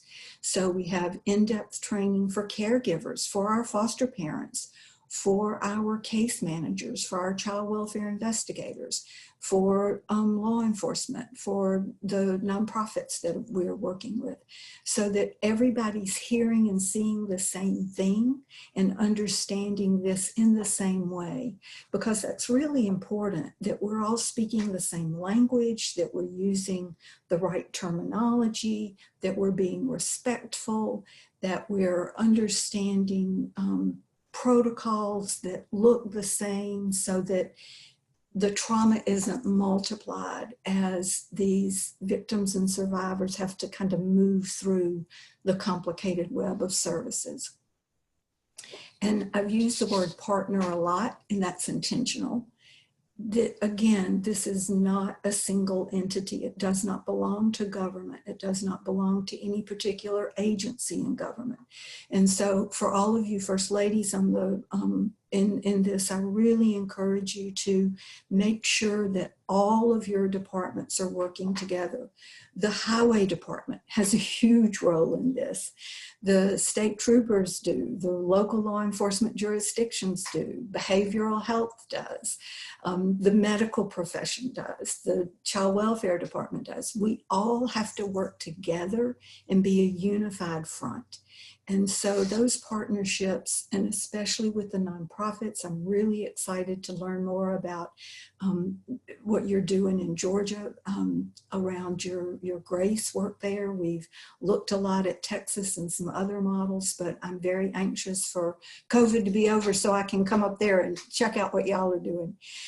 But the work that we're doing in partnership crosses over into the multidisciplinary teams that I sit with victims and talk about what their needs are, and figuring out what the best protocols to serve them are. What are the best situations for these children as they move through the process of being rescued, hopefully, from this horrific world. We internally also did some law change and just prayers and heartfelt grace to my favorite Senator Johns. I'm so blessed that you are alive and safe and well in Lake Charles, and he has just been such a hero for us in our work with foster care and adoption, and has become a dear friend to me in this work. And as we've worked together on commissions and boards and tried to figure out what are all the pieces and parts that need to be done, we changed an allegation in our law about, added an allegation specifically about sexual exploitation and juvenile sex trafficking that enhanced the laws and the penalties for people that engage in this horrific act. And so all of that rolls together just to say that we are all partners in this very ugly work, and none of us wish that we were here doing this. We would all rather do something different than have to fight human trafficking, to have to think about it, to have to know about it, to have to hear the stories, to have to understand what people have gone through. And yet with all of that that we hear and that we know, we lived it personally, and that is the truest voice. And I'm grateful that you're going to hear later today from a survivor, because that is what should always guide and shape the work that we do. If we don't have authentic voices at the table, then we're doing this all wrong. I learned very, very early in my career from a group of foster kids that were advising me that it's nothing about us without us. And so if we're not having the victims and survivors informing every step we take, then we're taking steps wrong. And so I just hats off to all of you that are in this work. I thank you for this work. I truly believe that the soul of a nation is reflected in how it treats its children. A lot of days I think our nation is way off course and we're not treating our children well at all. Summits like this and a First Lady like Donna Edwards gives me great hope that we are treating our children well here in Louisiana, and as evidenced by all the spouses on this call, that you're all paying attention to this. And so I think the children in your state are grateful, whether they ever know that it's from you or not, whether they ever appreciate that the work that you do as a First Lady filters down to them on the ground, whether you ever get to meet them or hear their stories. The work that you are doing is so critical and so important. So please stay in this fight and lead the fight in your states like our beautiful First Lady is doing for us in Louisiana. We are really blessed to have Donna Edwards at the helm of this work, and I am grateful and appreciative for the opportunity to serve alongside her. Thank you all. Thank you, Marquita. Thank you so much, Marquita. Dr. Dana Hunter will be our next speaker. Dana was appointed by Governor John Bel Edwards in February 2017 as the Executive Director of the Children's Cabinet. In this role, she provides leadership of statewide policy and programmatic efforts to leverage resources, coordinate and align services to better outcomes for children in the state of Louisiana. She leads statewide initiatives to eradicate human trafficking and child hunger. I'd also like to thank Dana Hunter for assisting our office with coordinating this summit. Dana. Thank you, Delary. Good morning, everyone. First Lady Edwards, Governor Edwards in his absence, to all first spouses, national and state leaders, and all summit participants. Thank you all so very much for attending this summit and for the work that you do every day to advocate and to fight for children and families. Thank you, First Lady Edwards, as so many have said already. Thank you for your leadership and for just being gracious and supportive of all of these human trafficking efforts. Thank you so very much. I'd also like to thank and acknowledge our survivors here in our state and across the country. Please know that we could not do this work without your leadership and guidance. You know, many years ago, in 2005, actually, I began my professional career at DCFS, Child Welfare. One of my first cases was a young girl. She was 12 years old at the time. And she presented at our office. She was a runaway. Well, we found out that she was being trafficked, which we did not know was trafficking at that time, but she was being sold and made to do all types of sexual activity with people in the community. And she was actually being trafficked by her biological father. At that time, as I said before, I knew nothing about trafficking, had a master's degree. We just didn't talk about that in school. But I learned boots on the ground that this was very real. Again, we didn't have a name for it, but what I knew was that a young girl, 12 years old, when she had first met her dad, which her mom introduced her to her dad at the age of 11, he raped her and then made her his property. He sold her for money to buy drugs and all of the above. The saddest part about this was that he did this to his daughter, his biological daughter, knowing that he had full-blown AIDS. To this day, this young girl is right now 27 and she struggles to survive. She struggles to raise her children. She's sometimes in and out of incarceration. And so human trafficking has very devastating impacts on victims and survivors. Now, as a director of the Children's Cabinet, I meet with leaders across the state and I speak with survivors. when we hear the stories of these survivors, when we hear the things that they are subject to, the beatings, the torture, the threats of violence, all of these things, having to earn quotas, things that some of us have really never can't even imagine. I remember hearing from one survivor that her pimp made her make $10,000 a night. Her quota was $10,000. And in one night, she even made her pimp $90,000 a night in one night. And I had to ask the question, what does that look like? How do you make a pimp $90,000? Well, that's sexual activity, that's criminal activity, that's credit card fraud, that's stealing things, all of those things one person has to do, and they don't keep a penny of it. See, that's the thing about human sex trafficking and labor trafficking. These victims are exploited for someone else's benefit. These exploiters, they earn billions of dollars. Human trafficking is a $150 billion industry, according to the Labor Organization. This is something that we all have to continue to wrap our heads around and see, what can we do? And as these stories came to us and to our agency and to the governor's office, we just started a movement. We said, okay, we want to do more. And with the leadership of Governor Edwards and First Lady Edwards, we took off running. We all recognized the need to, one, increase awareness and to educate our community. And that's where we started. In 2017, the governor's office joined with key partners across the state, and we held a statewide symposium to do just that, to increase and raise awareness. A few months after the symposium, we got funding from the National Criminal Justice Training Center to host regional summits throughout the state. Those summits were key. They were comprehensive needs assessment, where we did gaps analysis. We assessed what are some of the strengths in each region of the state, what are the gaps and what are the soft spots? How do we begin to formulate a plan, a strategic, data-informed plan to address these issues, the issue of human sex and labor trafficking? Well, the comprehensive report that we received from the National Criminal Justice Training Center really helped to do that.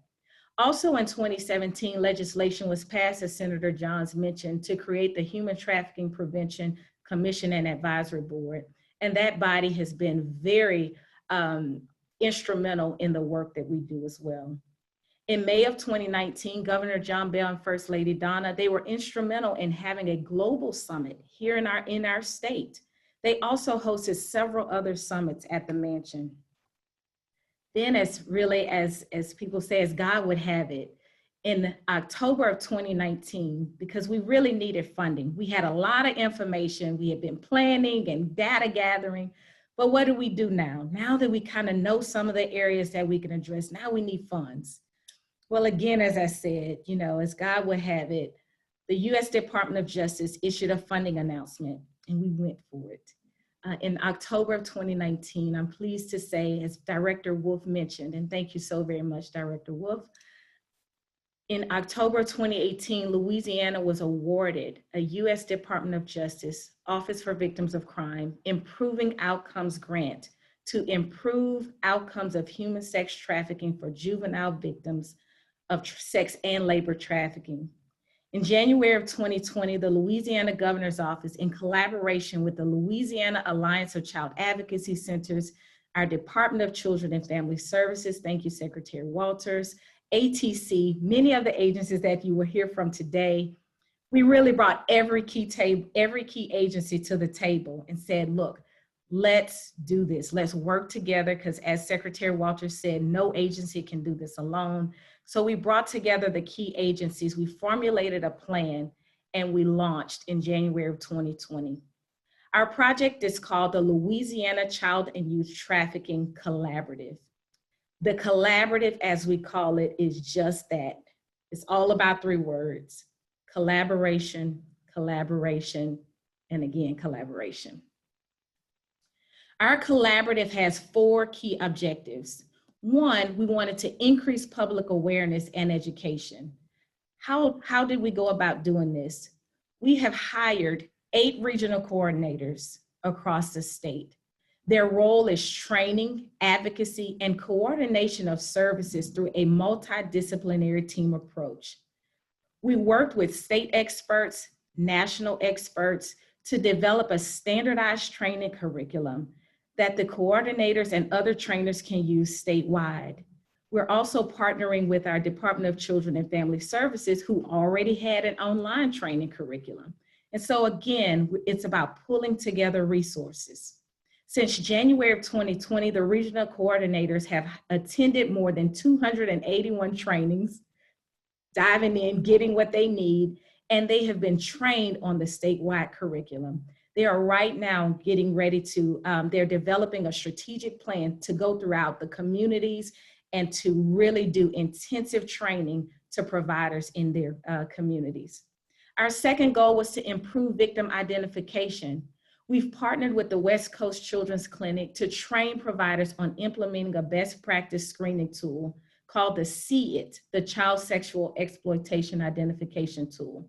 When we hosted our regional summits across the state, that was one thing that we heard over and over again in every part of the state, and that was we need to know what to look for. How do we recognize these victims? How do we know the difference between someone who's a sex worker versus someone who's a victim? How do we know? I remember even a law enforcement supervisor saying, we want more training. I want to make sure my officers know what to look for. And so we're launching this, this best practice screening tool. Our third objective is to enhance a coordinated response. We are currently working with the CACs across the state to support and enhance the multidisciplinary team response for trafficking victims in every region of our state. And we're also working closely with DCFS, who has MDTs in places in some areas. And so what we're creating is a trafficking specific MDT with all of the key partners at the table. Again, the purpose is to increase collaboration and improve service delivery for more effective investigations. And lastly, we want to incorporate survivor voice. As Secretary Walters said, there's nothing about us without us. And so we have launched a Survivor Advisory Council made up of some of Louisiana's most courageous and brave survivors who we will meet with. We've already launched and met. They've already begun to inform the work of our collaborative. And it's very important to hear from our survivors, to let them know, look, we don't know, you tell us. And again, as I mentioned before, as we sit at the table and listen to our survivors, we learn so much from them. And so we also had Dr. Sam Saul, one of our former consultants, to train our regional coordinators on techniques related to youth voice and how to incorporate the voice of survivors in every part of our work. So we're proud of our collaborative model. However, we can't take all of the credit. Prior to developing our collaborative model, we reached out to other states such as Texas and Boston, and we learned best practices from them to help design and inform our work. So thank you so very much, Texas. Andrea Sparks, you are amazing. Thank you. And thank you, First Lady Abbott, as well. Over the last several months, I had the opportunity to meet with other state leaders to learn a little bit about the work that's happening in their states. And so for the next few minutes, I'll briefly share with you what's happening in Colorado, California, Minnesota, and Maryland. Colorado's doing impressive work. They are a U.S. Department of Justice Office for Victims of Crime Improving Outcomes grantee. They use an interdisciplinary comprehensive joint response between law enforcement and child welfare to prevent and reduce trafficking among children and youth. They use a train the trainer model and online self-paced training modules to educate the community and stakeholders. In November of 2020, they are pleased to share with you today that they will be launching a survivor-informed statewide public awareness campaign. Again, making sure that survivor voice is stamped on all of their work and on their campaign. Colorado also has a Colorado Human Trafficking Council established through legislation in 2014. Maria Trujillo oversees the work of the council and also established the National Compendium for statewide anti-trafficking initiatives. So thank you, Maria, and other leaders in Colorado for your work. California. The California Governor's Office of Emergency Services serves as the emergency management and homeland security agency for the state of California. They implement a comprehensive whole of government approach to anti-trafficking programs by collaborating with law enforcement and other key agencies, and by closely coordinating its victims services grants and other training programs. Cal OES, as they call it, administers its US DOJ Improving Outcomes grant. They also came highly recommended to share their information, so they're doing great work as well. One of their key strategies through their Improving Outcomes grant is to mobilize MDTs, as you heard us say as well. Their key strategy as well is to mobilize MDTs across counties to identify and serve youth at risk for falling through the cracks, youth such as runaway and homeless youth. Those youth who are not being served by child welfare and juvenile services are their emphasis and focus. Cal OES also brings together their Department of Social Services and the Alameda County DA's office that leads their Human Trafficking Exploitation and Trafficking Watch program, which focuses on investigation and prosecution of traffickers and coordination of victim services at the local level. The training program emphasis has shifted a little bit from sex trafficking to labor trafficking. So thank you, Team California, for the work that you do. Thank you, Sarah Poss, as well, for sharing this information. Maryland, the state of Maryland has been doing this work for quite some time as well. They're currently a U.S. Department of Justice Office for Victims of Crime Improving Outcomes grantee. The University of Maryland, Baltimore serves as a lead agency for their grant, their project. Maryland has a robust public awareness campaign called End Child Trafficking Maryland that includes social media posts, flyers, billboards throughout the state, and posters on buses. An infographic of their work and some of the information and materials that they use for their public awareness campaign can be found on First Lady Donna Edwards' Louisiana First Foundation website, which she will share that link with you all at the end of this presentation. And lastly, Minnesota. Minnesota, also a US DOJ OVC Improving Outcomes grantee. They focus their efforts on developing and implementing labor trafficking protocols and guidelines in partnership with non-governmental NGOs and law enforcement. So again, some of the organizations are focusing more on sex trafficking, whereas other states are just kind of shifting from sex trafficking to really taking a deeper dive in what's happening and how do we recognize labor trafficking? How do we train staff and providers on identifying labor trafficking? And so that's the work that Minnesota has begun to engage in. In Minnesota, they're also working closely with tribal nations to develop policies, build a continuum of services, and to train and educate tribal staff members and raise awareness. They've also developed a Minnesota youth human trafficking and exploitation tool and guide to help service providers identify actual cases of human trafficking among youth.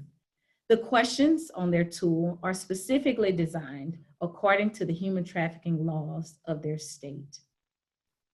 So I just want to thank those, the leaders in those states that really took time to share and to highlight some of the best practices that you all are doing. And again, all of their information, they've put together one-page infographics, one-pagers to share with all of the summit participants today. And First Lady Edwards will share more information about that. So as you can see, each of our states are in some ways different. Some of the efforts are different, but in many ways similar. So what does that tell us? That tells us that we don't, as First Lady Edwards mentioned in the beginning, we don't have to reinvent the wheel. Let's reach out to other states and communicate and collaborate even across state lines to say, hey, what are you guys doing? What works well in your state? What can we borrow that works sometime? And what can we tweak, you know, to make sure it fits what we're doing here in our state? It's been very effective here in Louisiana, and we will continue to reach out and collaborate. Our kids deserve it. They deserve our very best. And when we put forth our best effort, we put forth strategies and best practices that will protect our kids, the most vulnerable of them. And lastly, I'll say it starts with us. We can do this. If we just reach out to our own children, our own nieces and nephews, we are spreading the word of human trafficking. So we can do it with a whole bunch of resources, or we can do it with very little. But whatever we do, please know that it makes a difference. So thank you so very much. Thank you, First Lady, again for this opportunity. Thank you, Dana. Next up is Attorney Juana Lombard. Juana is the former commissioner of the Louisiana Office of Alcohol and Tobacco Control, the ATC. She was appointed as commissioner of ATC by Governor John Bel Edwards. She was the first female and the first African American to serve in this capacity. Under Commissioner Lombard's leadership, ATC created a human trafficking task force that works with other agencies around the state to identify and prosecute businesses which engage in human trafficking, drug trafficking, and sexual exploitation. Thanks for being with us today, Juana. Thank you, Delary. I'm not sure why my video isn't working, so I apologize for that.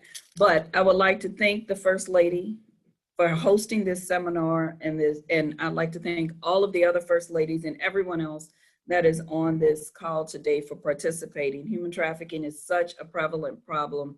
The more people we have involved in the fight, the better chance we have of stopping this problem. And I'd like to thank Governor John Bel Edwards in his absence, because he is truly the person that got me involved in this fight. I always say my journey into trafficking and the awareness programs I created started with a call and then the wake-up call. In 2016, like many of you, I knew very little about human trafficking, and I had a limited concept of what it was and what a victim looked like. In 2017, the governor called me to discuss trafficking, to talk about the facts that he and the First Lady had learned, to express his concern over the fact that Louisiana was a trafficking corridor, and specifically, he had come to realize that the French Quarters of New Orleans was a trafficking hotspot. As ATC commissioner, I obviously regulated all the bars and restaurants in the French Quarter of New Orleans. So for that reason, he called me in. During the course of the call, in that limited time, I was horrified by some of the things he told me, and I quickly agreed to do whatever I could to help in the fight. So the first thing I did was ATC partnered with state police and NOPD, and we formed a little tri-agency task force, and we started an investigation in and around the French Quarter that lasted 3 months. Over the course of that investigation, we discovered that prostitution, drug trafficking, and trafficking was rampant, not just in the gentlemen's clubs, but on the streets of the quarters, in the small motels surrounding the quarters, and on a website called Backpage. So over the course of our investigation, we put together multiple cases against multiple entities, and eventually we went in and raided those entities. As a result, we ended up with a mass suspension of over 9 strip clubs in the New Orleans area. We ended up shutting down one of the small hotels, and we were a part of a much bigger effort with a federal task force that helped to shut down the horrible website Backpage. So our investigation yielded results. But during that time frame, the governor allowed me to create a human trafficking task force within ATC. And the first thing I did was focus on training them to really understand the problem. So in the first 6 months, we received a number of trainings, and we even went to Texas. So I really must thank the First Lady of Texas, because your Texas ABC, your Houston Police Department, and your Houston Task Force was instrumental in training Louisiana ATC's enforcement end on the problems and how to solve them. In fact, they even invited us into some of their closed trainings for their staff. They allowed my task force to come in there and train with them, and they were really instrumental in getting our task force here in Louisiana off the ground. So thank you so much. And this is why states have to partner together, because this is one fight we can't win alone. During the course of all these trainings, our eyes were really open to the scope and the magnitude of the problem. We quickly came to realize there is no one model pimp. There is no one model victim. We started seeing victims that scared me because they looked like our children. We started seeing victims that came from two-parent households and their parents were lawyers and they got trafficked in college. We started seeing high school students going to good high schools get compromised by a video, and then they were being trafficked. I'm talking student council presidents. And then of course we were seeing the most vulnerable, the kids from the broken homes, the kids that were being raised by stepfathers or being raised by cousins and being trafficked by their own family members. And I realized that trafficking was very similar to drug trafficking or to domestic violence in that it was everywhere. It had been going on for ages. But we couldn't stamp out the problem until we made people realize that there was a problem. So I broke the task force then into two components and created an education and awareness division. And the First Lady was instrumental in helping me get that message out. We started off by using the things that I could control as ATC commissioner. Our first layer of education was hotels, casinos, and wholesalers. We used wholesalers because we figured their truckers, when delivering products like beer and wine, would go in the back and they'd have the opportunity to see labor trafficking, because we also realized it wasn't just about sex trafficking. There's a lot of labor trafficking that comes through restaurants, truck stops, hotels, farmers. And so we decided to take that two-pronged approach. Within the first 6 months, we had educated over 5,000 casino workers and countless wholesalers and their truck drivers. While the team was doing the education within the industry, I decided to partner with the one group of people we know we can always count on to help victims, which was the faith-based community. So I started giving speeches at churches and Bible studies and small events. Within 6 months, we started getting requests. It seems like every time we gave a public speech, we would get requests from someone in the audience to come and speak to another group. We went from having audiences of 20 to having churches full of people. We got community service organizations in New Orleans, in Shreveport, in Lake Charles, in the main cities to partner with us. And so they would sponsor the symposium. They would find the venue. They would get the snacks. They would even help us publicize it. And so we started being able to talk to the community at large, because I realized if we really want to stamp out the problem, we have to not just educate the law enforcement community and not just educate the DCSF community, because unfortunately by then, they've already been victimized and they're trying to save them and help them recover. So I think the goal of a full-on education and awareness program is that you hopefully stamp out the problem before it begins. We ended up developing multiple programs, some designed to social workers and teachers, and that is to get to the people that may see a potential victim before they become a victim. And ultimately, we also started going into middle schools and high schools, because you can talk directly there to the girls that are at risk of becoming a victim. And you can talk about the signs and the warning signs of how someone may groom them. And over the course of our talks, we have actually yielded some success. We have had 2 or 3 occasions where in a high school, just listening to the speech, someone says, "I think my friend is being groomed." And in one case, we had a little girl run out crying, and we later found out that she was someone that they were just starting to groom to get into trafficking. So even though it's a huge program and it takes a lot of effort, if you save 3 children, it's worth it. And in the casinos, we actually had a case where after we went in and trained and told them who to contact, someone on the floor that had taken the training identified a young girl, contacted state police as they should have. State police, when they followed them, found out someone from Texas had brought 4 19-year-olds over to the casino in Lake Charles for the express purpose of trafficking them. So they did catch that ring. I think like I said, it's just like drug trafficking. It's like the opioid crisis. It's like domestic violence. Until we get the message out to everybody, we're kind of in the fight alone, and we're being reactive instead of proactive. And the beauty of the program that we have created here in Louisiana, the beauty of the administration and what they have done is they have literally called on every agency that may come in contact with this problem, every agency that may touch this problem. And they put us all in the room in the children's cabinet. They put us all in the room in the human trafficking task force. They called in people from the outside community, the nonprofits, the victim, the housing programs for the victims, and they tied us all together. And that is so crucial, because even as the enforcement agency, when you find the victim, your agency has to know where to take them immediately before they lose them. And courtesy of the administration, they have put us all together in such a way that we have formed one cohesive unit. Have we stamped out the problem? No, but we are definitely working toward that. And I think that is the thing. I'm so glad that there are so many first ladies on here.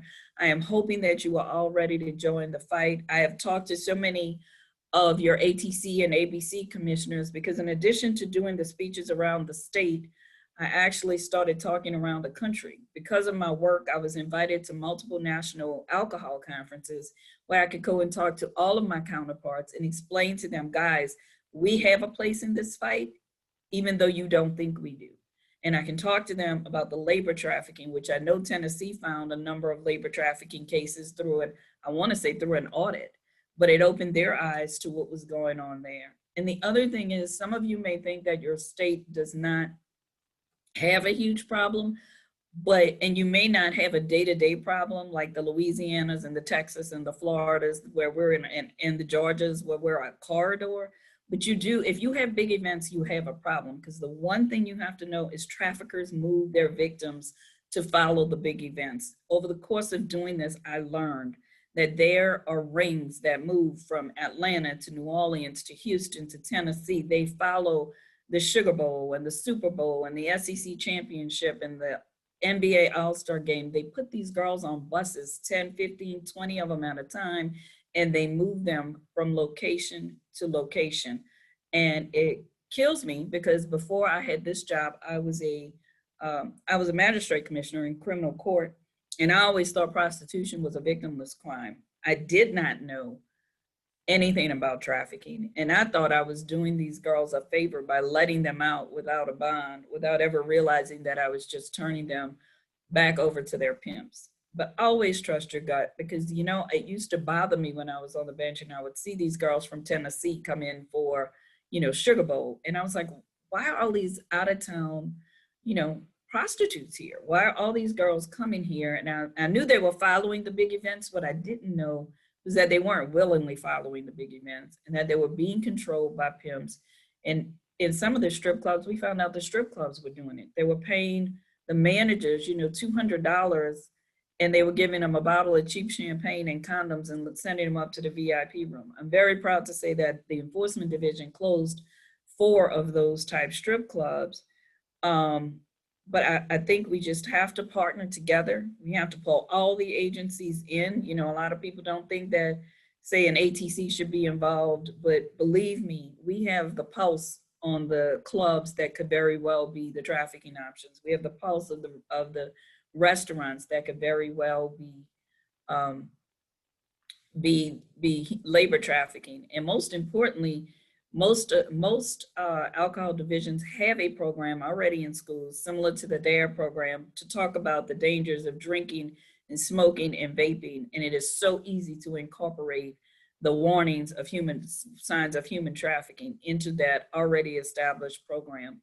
So I thank you all for listening to me today. I again thank the First Lady and the Governor for putting this on. And I just, I praise all the First Ladies who have participated, and I really hope you stay in this fight, get active in this fight, and remember you have so many tools at your disposal to use in this fight. Thanks, Juana. Thank you, Juana. We appreciate you being here today. Jessica Milan Miller has been a resident of Shreveport for the past 25 years. For the past 17 years, Jessica has served as Chief Executive Officer of the Gingerbread House Bossier Caddo Children's Advocacy Center, an accredited child advocacy center by the National Children's Alliance. The Gingerbread House, Louisiana's busiest child advocacy center, provides critically needed services for child victims of sexual abuse, severe physical abuse, and child sex trafficking in the 9 parishes that comprise Northwest Louisiana. Welcome, Jessica, and thank you for being here.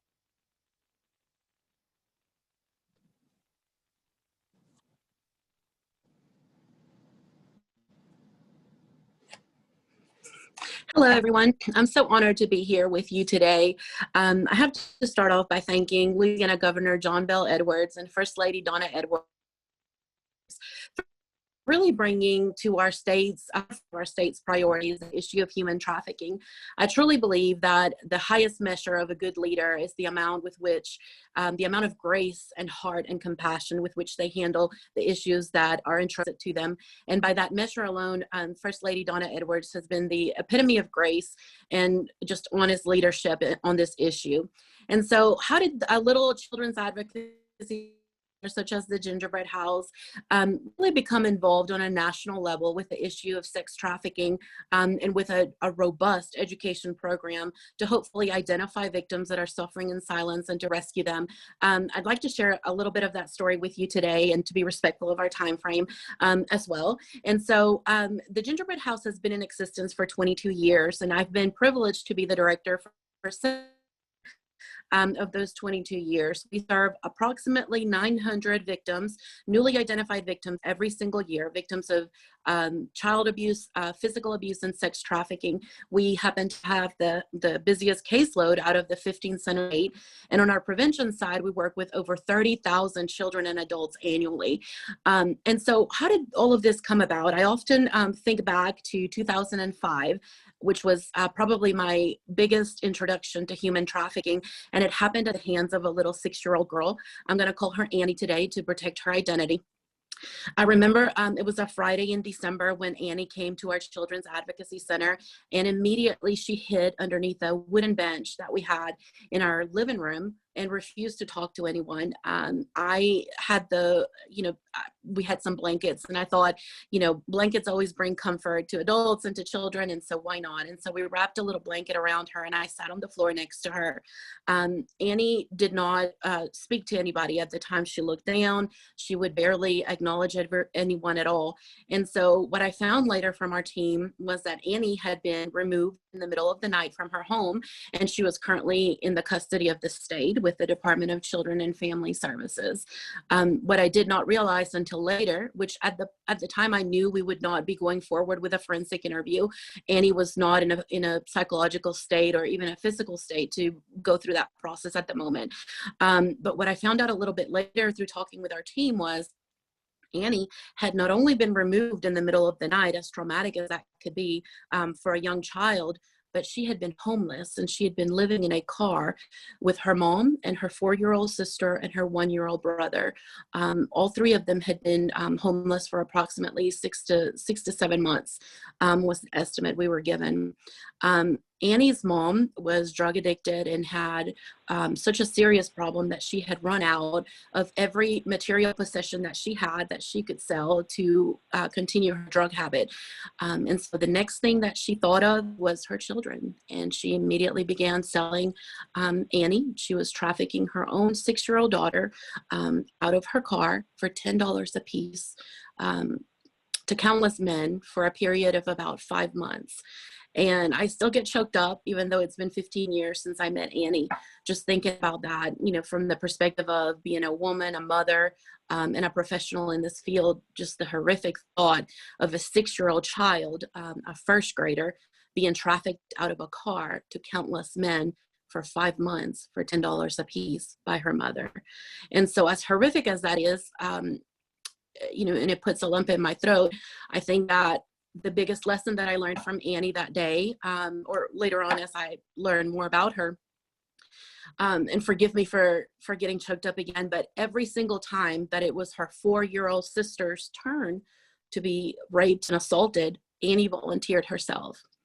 And so, no greater love is this than to lay down one's life for your neighbor? And so Annie, in this sense, protected her 4-year-old sister and, you know, quite possibly her 1-year-old brother as well from any type of assault happening to them through her selfish acts. And so when Annie stayed at the gingerbread house that day for some hours, and I was sitting on that floor next to her, I said, Annie, I know that you are not ready to talk today, but would you come into my office and draw a picture with me? And she did. And I said, and when you feel safe enough to tell, I'm going to keep this picture on my bulletin board, and I want you to come back and grab it and go into the forensic interview room with my friends and tell them your story so that we can help to keep you safe. Will you, could you do that for me? And she nodded yes. And sure enough, about a month later, Annie came back to the gingerbread house, and she was able to go through a forensic interview where we learned that what we knew at the time that she first came was just the tip of the iceberg, and the horrific crimes that were committed against this child just are things that probably none of us could even wrap our minds around. But Annie and her 2 siblings were placed in a good foster home. Her mother was given chances to rehabilitate and to follow programs. However, she was not successful in meeting that. And so because she was unable to kick her drug habit, eventually her parental rights were eventually terminated, and the children were placed in a home that was open to adoption. And so the story does have a happy ending in the sense that Annie and her sister and her brother were all 3 adopted by one family who came to the gingerbread house for probably, I would say, almost 2 years, so that Annie and her sibling, her 4-year-old sister, could receive free counseling services to rehabilitate from what she went through. And when I saw Annie through the years, just seeing that that physical transformation was unbelievable, but then understanding her psychological transformation and seeing her go back to being a child, not without scars, but being able to go back to being a child and to begin to learn to trust adults.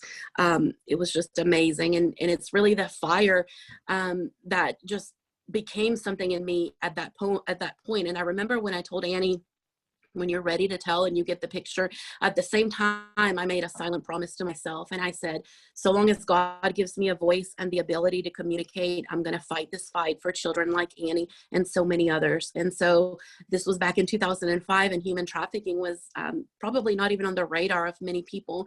But I reached out to different agencies, including New Friends, New Life out of Dallas, Texas, to which I'm so grateful for the information that they so freely shared with me.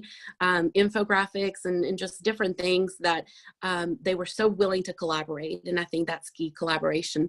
And so as we began training, we developed our own program called Knowledge is Power. And that same year in 2005, we got the permission from the Caddo and Bossier Parish schools to present the program for preschools through 5th grade. We had a lot of red tape, words that could be said, words that could not be said. Parts of the body had to be identified as the private parts of the body, or those that are covered by a swimsuit.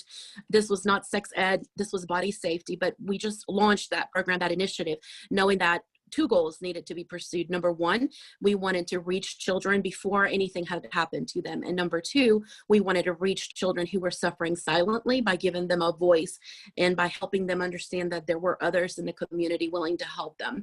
And so fast forward some 15 years from there, and we have a full-fledged anti-human trafficking curriculum that we offer, not only for elementary school age children, but also now for middle school children and even high schoolers, for educators, for mandated reporters, for adults, parents, and for everyone who will listen.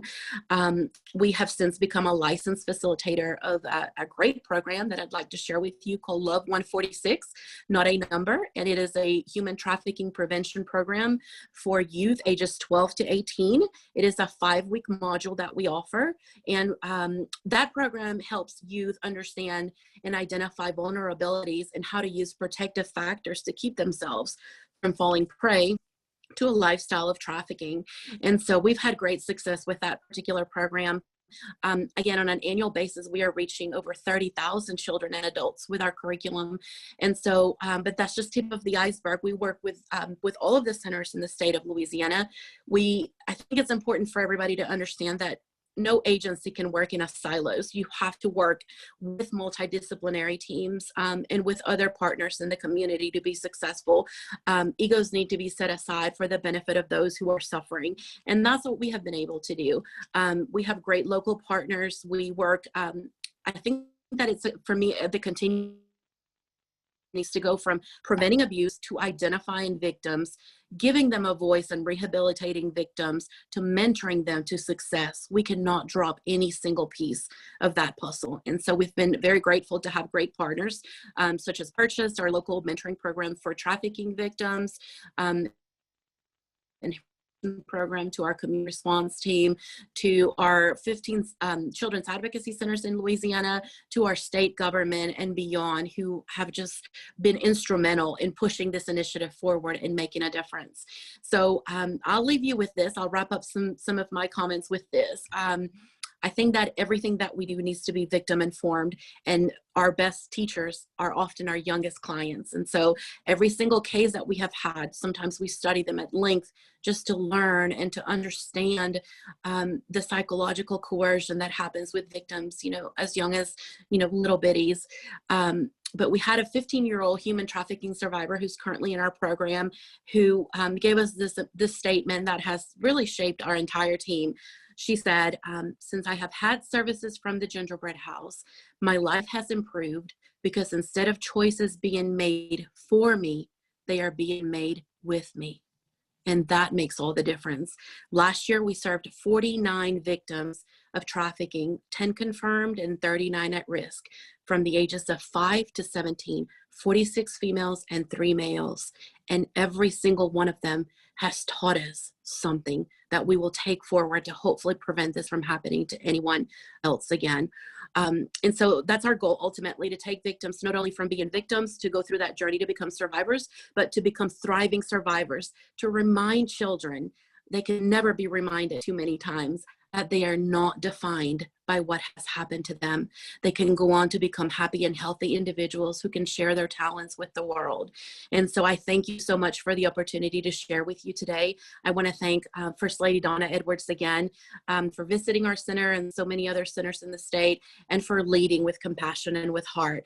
And if I can help you in any way at the Gingerbread House, if I can put on a training or be a speaker at your event, anything that we have, we are willing to share with you. It's about the victims. So thank you so much. I'm honored to be in your company. Thank you, Jessica, for your hard work. We are grateful and very appreciative. Yes, thank you so much, Jessica. We really appreciate you being here. Next up, we have Father Jeff Bahi. Father Bahi is a Catholic priest and has served in this capacity for 42 years. In a collaborative partnership with the state of Louisiana, Father Bahi has opened Metanoia Manor, a facility for juvenile victims of human trafficking. Father Bahi also collaborates with Bishop Sarando and the Vatican in the Pontifical Academy of Social Sciences, and has an opportunity to address groups both nationally and internationally. Father Bahi, thank you for being here. Good morning, everyone. My audio's on, right? Let's see. Yes, it's on. It's good. But not Okay. the video. Not the video. Let's see. Well, I don't know. I appreciate you putting my high school graduation picture up, so I'll let it go at that. They're not missing anything by not seeing my face. First of all, I would like to say to be included in a group of people like this is a great honor for me. So thank you for allowing me to be part of this. I'm the founder of Metanoia Manor. It's a juvenile facility. It's a facility for juvenile victims of human trafficking. And one of the reasons why we opened it is because specifically set, there was not a whole lot of facilities available just for juveniles. All of you who work in state government know that when you're dealing with children, the regulatory issues are overwhelming. And they most certainly were for us as well, but it was a need that had to be fulfilled. And I need to say that the governor, the first lady, Department of Children and Family Services have been just such a great blessing in getting this done.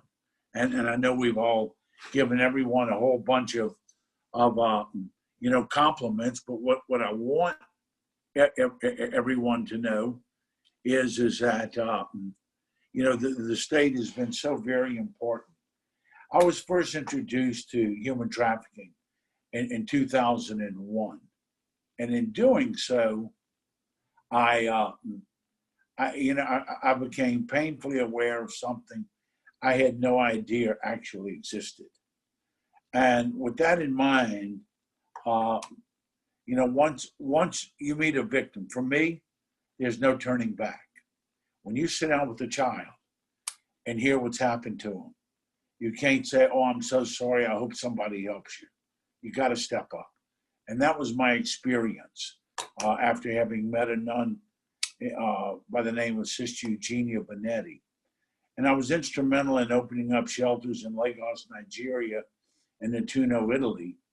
And I had started a tax-free corporation. And finally, after I got everything done, I told Sister, I said, I'll be glad to open up a shelter, but I'm not going to do it without religious sisters. You all know the delicate work that we all do, and everyone has addressed that in different ways. How do you convince a child that I really love you and I'm getting a paycheck for it? It's very difficult. One of the things that we've seen worldwide, and I met with Congressman Chris Smith out of New Jersey, and he was very clear that faith-based organizations have been the most successful. And among those have been those who've had nuns. I was very blessed to have 5 religious sisters from the Hospitality Sisters of Mercy become my caregivers. They moved into the shelter, they live in the shelter. One of the things the children said was, it's so nice to see the same faces every day. State shelters have a very hard time maintaining staff. And the kids don't really understand nuns, but they know that they're not for the money, they're there for God. And they really come to understand that. And so our success, and all of us who deal in this area, success is a very nebulous word.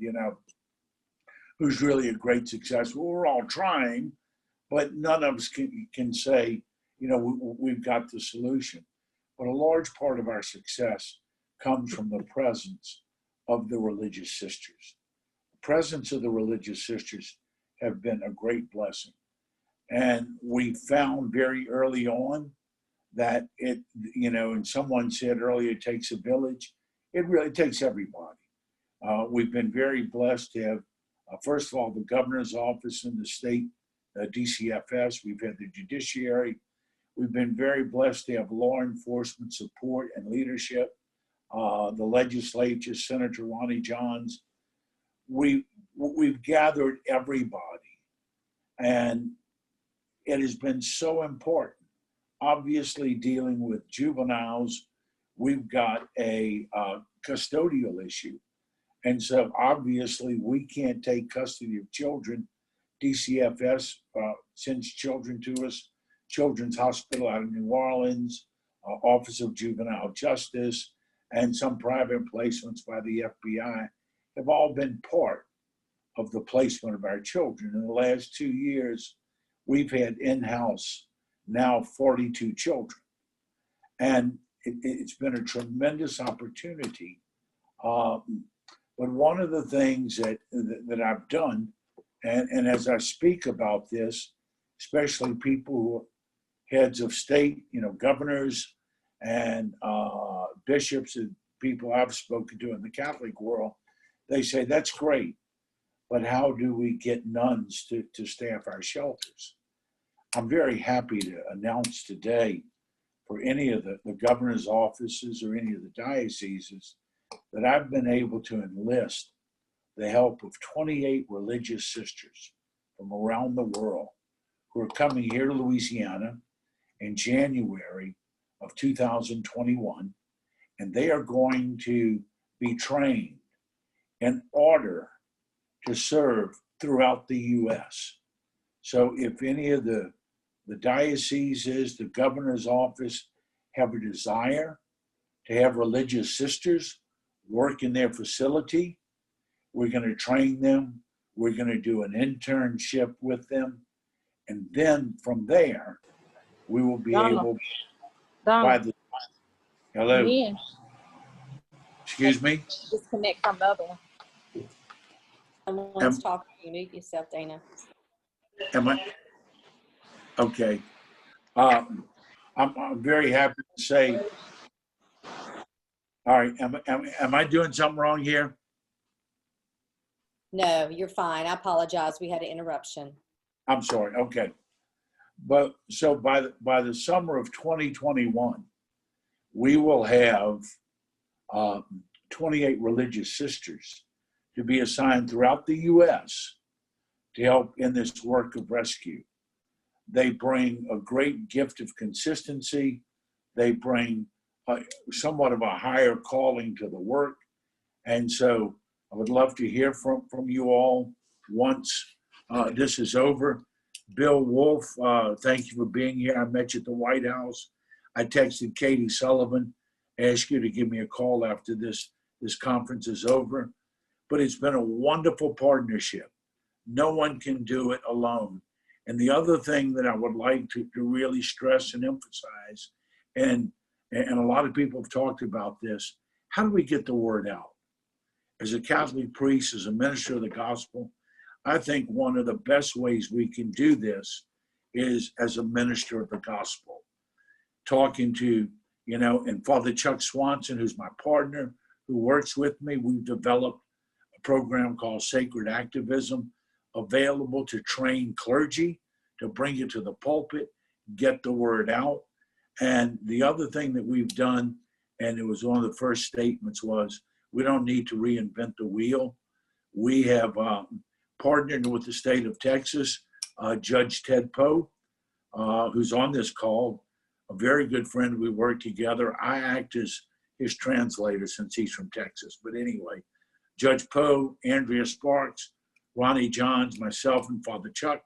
We've had a 5-state conference, Louisiana, Mississippi, Alabama, Arkansas, and Texas, sharing resources, helping each other with the judiciary, law enforcement, children's advocacy, legislator, all of these groups together, helping us not have to reinvent the wheel and try to assist us in this work that all of us do for love of children and for the love of God. Thank you for allowing me to speak today. Thank you, Father Jeff. Thank you, Father Bahi. We really appreciate you and everything you do. Finally, we will hear from Marie, a survivor of human trafficking. Marie is a member of a council that provides input on human trafficking prevention and victim identification. She is also a licensed insurance agent and a full-time single mom who enjoys watching her little boy play sports. But that was not always her life. 10 years ago, Marie was a victim of human trafficking. Unlike many victims, Marie escaped her traffickers. In 2017, she testified against her perpetrator with the hope that he would be prevented from victimizing others. Marie volunteers on the Louisiana Child and Youth Trafficking Collaborative Survivor Advisory Council because she is passionate about dispelling the myths that surround human trafficking. She knows that victims are often unseen because they don't look like trafficking victims. Marie wants to ensure that all victims are seen and given a chance to speak. Thank you for joining us, Marie.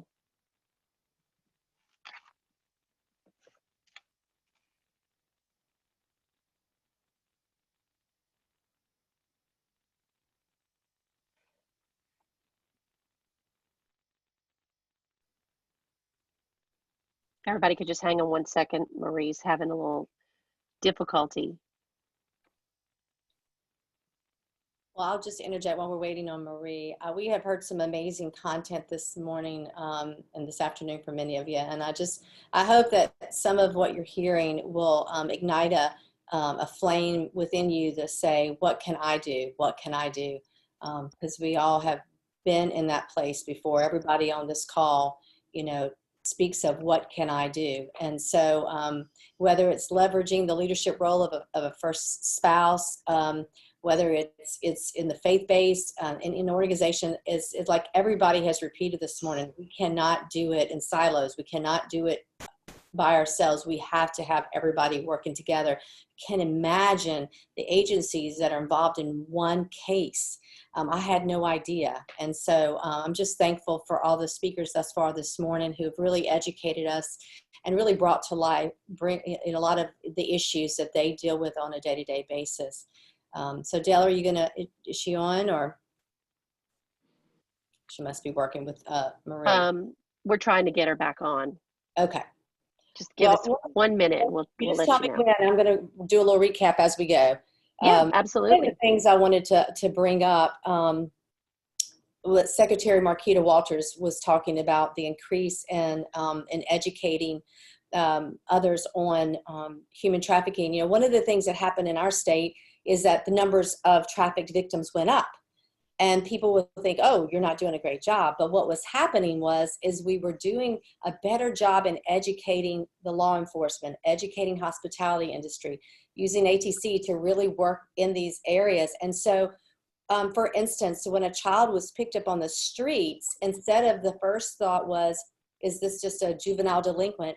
Questions were being asked and more questions. And then all of a sudden, this child who was thought to be a criminal or have a criminal activity was then recognized as a victim. And so we still have lots of strides to make in Louisiana, because one of the issues that we're having to face right now is, so now this person or this child is a victim. What do you do? And so we only have one home, Metanoia Manor, that takes care of victims of human trafficking that are under the age of 21. We have other facilities around the state, that Gingerbread House is the CAC. I'll speak about them in a minute, but some other agencies are nonprofits that take in women and help educate them and work with them in this area of human trafficking. But we need more. We need more homes. We need more opportunities to really heal and help these women and men. The growing number of, you can hear somebody. You can't hear? I can hear somebody. Is that you, Marie? Yep. Okay, we're learning, y'all. That's her. She's back on, Donna. Okay, Marie?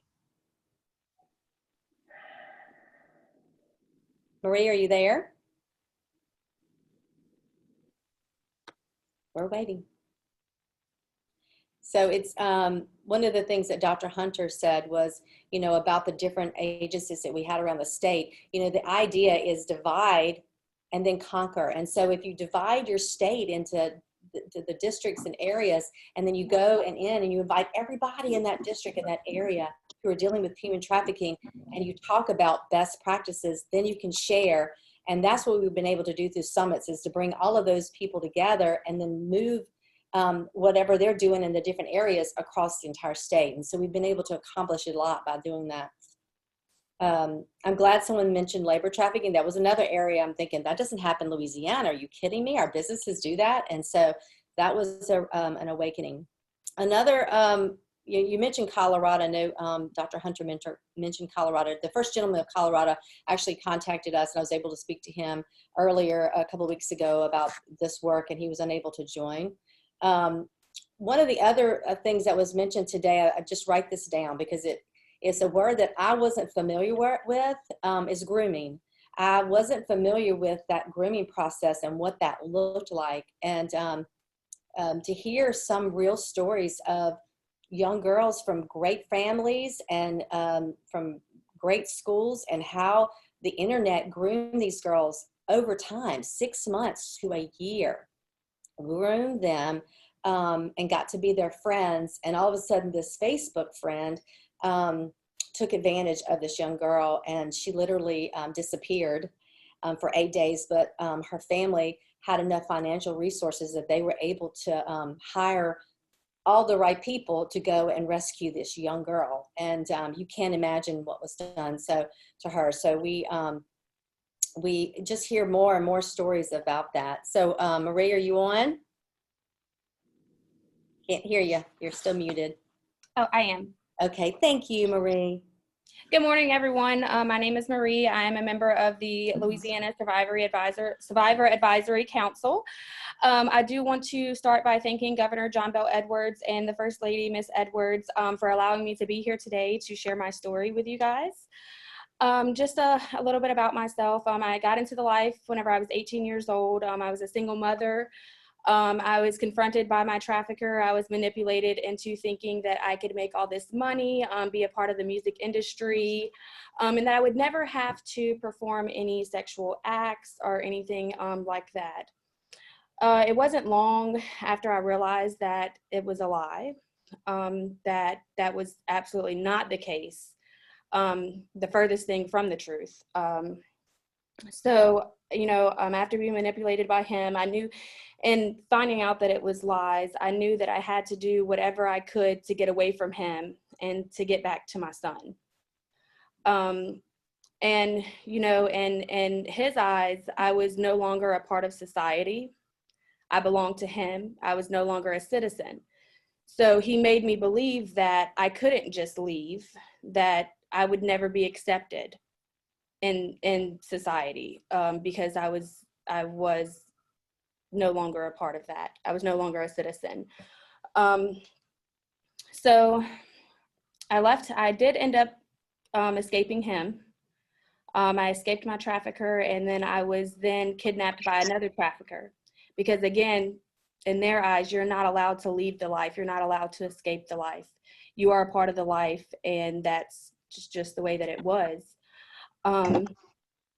Eventually I did leave. I was able to get away, thankfully. Then I started dealing with the struggles of trying to be a part of society again, and trying to be a citizen again, and trying to find my place in the world and to raise my son. I was contacted by another survivor that was in the life with me. I was introduced to Empower 225. They helped me rebuild my life. And they, from there, they showed me that there was life after the life. And, it was very important that they were able to identify victims and support victims, because us victims, once we become survivors, we have to be surrounded by support. We have to know that there are people that are fighting with us and not against us, so that we can prosper. I testified against my trafficker. Because of my testimony and others, he was sentenced to 45 years in prison. And he'll never be allowed to hurt anyone else again. And I just think, I think it's really important to know that, that human trafficking doesn't discriminate.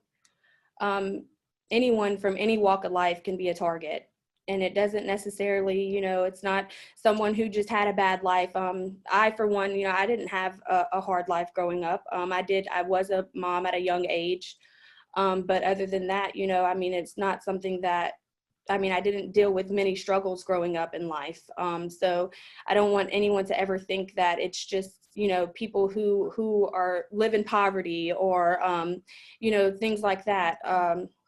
So that's really important to know, and that it's not always strangers that traffic. It could be our family members, it could be parents, it could be anyone. So I really think that that's important to let everyone know. Whenever you're talking about human trafficking, you have to separate the myths from reality, and you have to know what you're looking at and what you're looking for. That's very, very, very important. And to know that it starts with one voice, but it has to end with all voices to be successful at combating human trafficking and turning victims into survivors. And that is my main objective, being a part of the Survivory Council. I'm very honored to be a part of.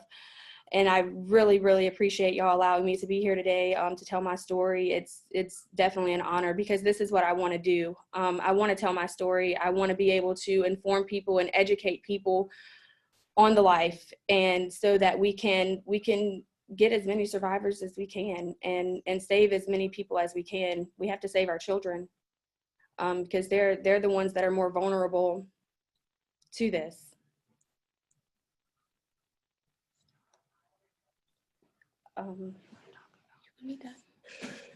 Thank you so much. We appreciate it. So, but, you know, I linked up with Empower 225. Like you mentioned, I am now a licensed insurance producer. I am also working on going to college, and I would like to study criminal justice and further my my education. And you know, I mean, there's still things that I have to learn about human trafficking. So you know, it's a lot to learn. It's a lot to take in, and I'm glad to be a part of it. I'm honored to be a part of it. And we all have to come together, and we have to fight this in every way that we can. Marie, thank you so much. And I just want to thank also Empower 225, another faith-based organization that's really making some huge headways in helping rescue these victims of human trafficking. And your story, your courage to share your story with us is huge. And these are the stories that are going to help us learn more and more about what we can do. And I just want to thank also all the speakers and panelists for such great presentations and for sharing your knowledge and expertise with us today. I truly believe that we all have a role to play, and we can all do something. And it's like that iceberg analogy. This issue seems so large as an iceberg, and some things that are visible above are obvious, but there's so much below the surface that as well. You know, the coercion of victims, victim blaming and shaming, limited training among law enforcement, medical professions, and other professions to better identify victims and respond appropriately, and lack of housing and mental health resources for victims are really huge. But if we all chip away at the iceberg at the top, what we do see through at times, it seems like we are not making progress. If we can keep chipping away, at some point there will be an avalanche, and over time things will drastically change for the better for our children. And you may be asking, what can I do? One of the things I do want to say before asking or sharing some of that information, I do want to shout out for the CACs. I just want to say one thing about CACs. You know, I learned about CACs at the National Governor Association with First Lady Arkansas, who is maybe on this call. I know that some of you may not have got looked it up, and maybe some issues with the email. I apologize for that. I learned about CACs, was not familiar with them, and they do incredible work. They're agency across our state. So I implore you to look into your CACs and learn more about their efforts on helping really with these young boys and girls involved in human trafficking. So as I travel the state, I share with people these simple tasks to make a difference. And there's some things that, you know, you can leave today and say, you know, this is so huge, I don't know what I can do, where I can start if you're not working in this area. Prayer. We can all pray. You know, the Maronite Sisters in Covington, Louisiana, have printed up a prayer card, and the information to order these or to view these or download it is on my website. I don't know that they print them, but I know they allow you to just to print them off, and they're just such a great to laminate those and hand those out. It's just, you know, a perfect thing to give to people who want to do something and may not know what they can do. Work with your state Department of Transportation and get a sticker and posters. I'm made with national hotline information and to place in the rest stops and truck stops throughout the state. Louisiana has placed them on the backs of all restroom doors in our state-run rest areas. So sometimes when I'm going in between our states, with Texas and Mississippi and others, I stop in to see, and sure enough, they're on the back of the door. So thankful to them for doing that. Pay attention to people and children. If you see something, say something. You know, Father Bahi said that the other day. If you see something, say something. So often we see things that just don't seem right, and we don't always say something. You know, I know one particular situation happened in a town not too far from here, a city, and there was some traffic movement in this old rundown building. And it had been happening. People just kind of ignored it. But over time, somebody paid attention, and they went to the police or called and said, look, there's something happened over there. Sure enough, it was a ring, a human trafficking ring. We're going to pull that up in just a minute, that slide. But See Something, Say Something is a national, there we go, national, and look, it's Awareness Day is September the 25th. So that's something that we can share, is to see something, say something.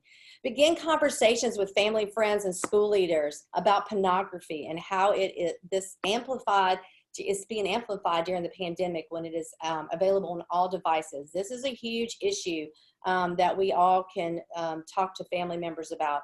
And finally, I'd like to propose we all commit to the 30th of each month to stop and say a prayer. And on the 30th of each month, flood social media with posts about human trafficking awareness and prevention.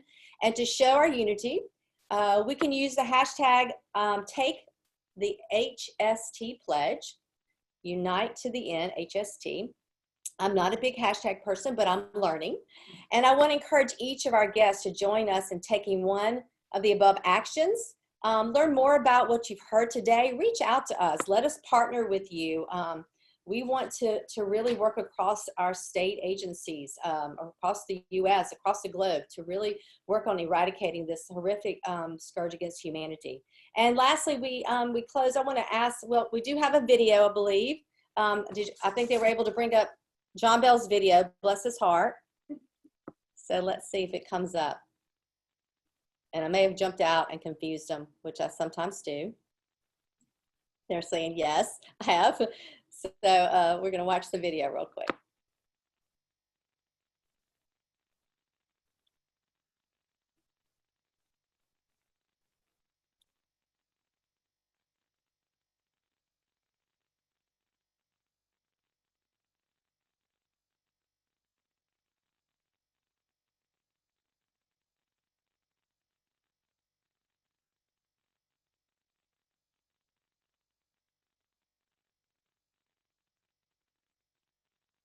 Awareness Summit, focused on the importance of raising awareness, preventing, and ending this heinous crime. I want to thank my wife, Donna, for being so committed to this issue and for organizing this event today. To all of the first spouses, officials with the U.S. Department of Justice, and all other national and state leaders, thank you for joining us this morning.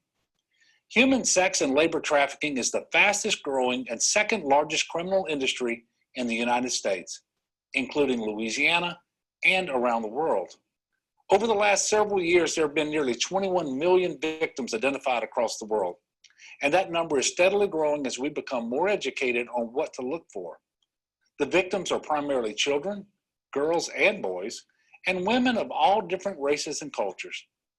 According to the International Labor Organization, profits are estimated at $150 billion a year.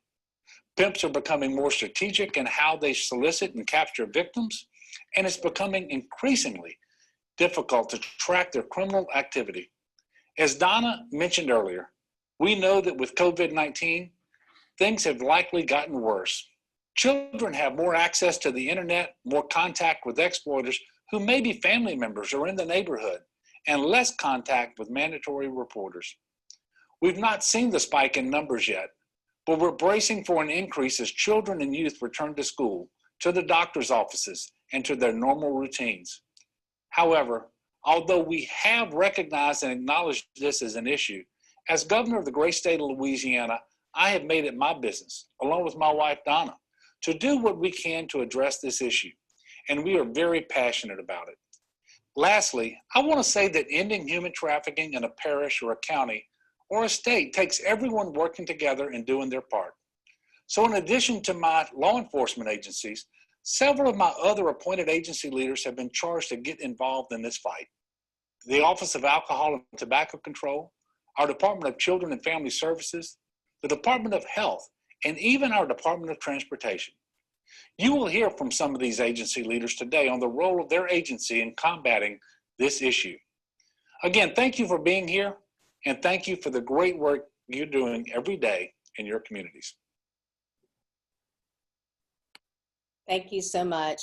I also have one other person I want to introduce to. you two, and many of you know him, former Congressman Ted Poe of Texas, who has been doing amazing work in this area. Congressman, are you on? I saw his name. Is the congressman on? You're muted. Okay, well, we'll see if I see him on there, Congressman Poe, but I don't see you or hear you. So we'll if you happen to be able to jump on, please do. One of the last things I want to say or do is there's a pledge that we're going to pop up on the screen, and I hope that I just want to say thank you to my staff. This has been incredibly taxing for us who are limited in such media.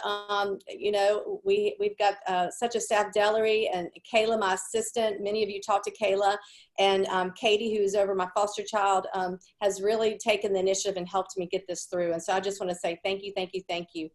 They're going to breathe a big sigh of relief after having finished all this. I'm just so thankful to them. But I don't want to say something else. You know, I appreciate everybody's acknowledgement, you know, this morning for John Bell and I.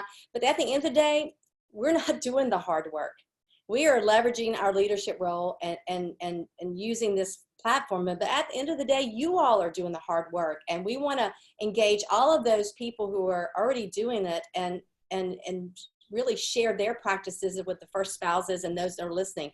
And we have a huge list of people that have been on and off this Zoom today. And of course it's being recorded, but everybody from judges to directors and coordinators of all kinds of departments and program leaders, forensic interviewers. I mean, we have a ton of people who are here. So we all want to reach out and help one another. And this is what it's all about. But the pledge reads, and you can put your state or your name there, pledge to be engaged, educate the public, protect and support survivors, and work within our state and in conjunction with other states on a global scale to end the scourge of human sex trafficking in our country and around the world. And to access this pledge on our website, you just add your state's name to the list and click on the link that calls. If there's a link on our, you click causes and then human trafficking, P&A, and then take the pledge and you find a button that says add my state, and you can download it also. So I want to thank Poe, Congressman Poe. Were you able to get on? No, that's okay.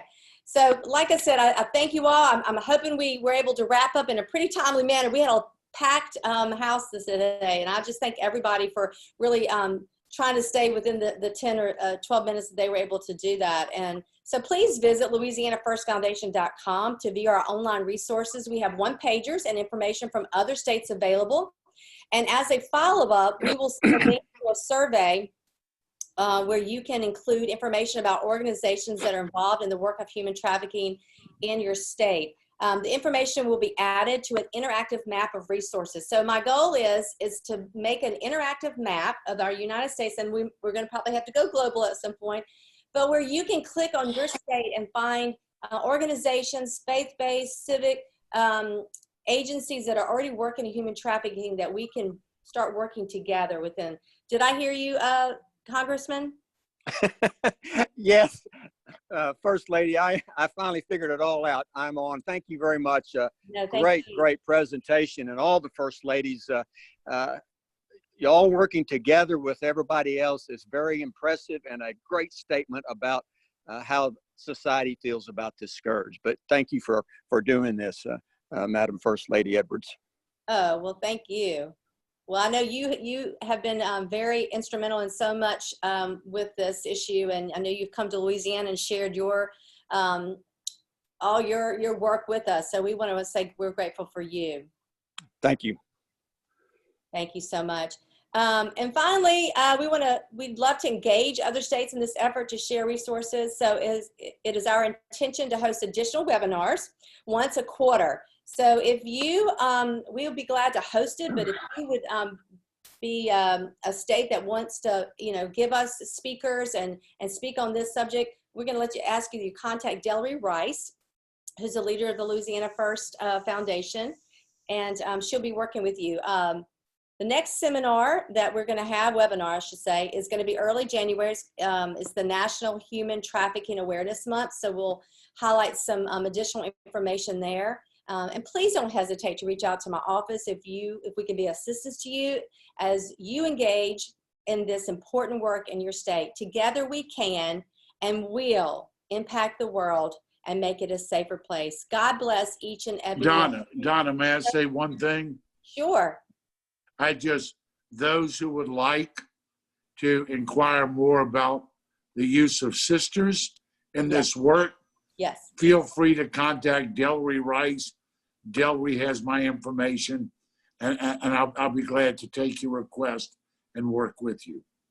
Oh, that would be great. So one of the things I will say, having firsthand knowledge of these sisters, seeing them and their work at Metanoia Manor, to have 24-hour care and love of someone is just huge. And as Father Bahi said, to wake up and go to sleep with the same person, but everybody that's working in this human trafficking arena, everybody from CACs to all the agencies, you all play a critical part, and it can't just be the sisters alone, it has to be all of us. So thank you, thank you, thank you. And thank you everybody that participated. We look forward to hopefully doing some more work in between these next 3 months until we see each other. Stay healthy, stay well, and as we always say here, mask up. God bless. Thank you. Thank you, Donna. Thank y'all.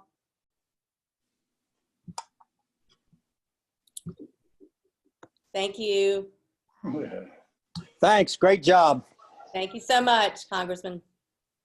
Thank you, Marquita. Thank you.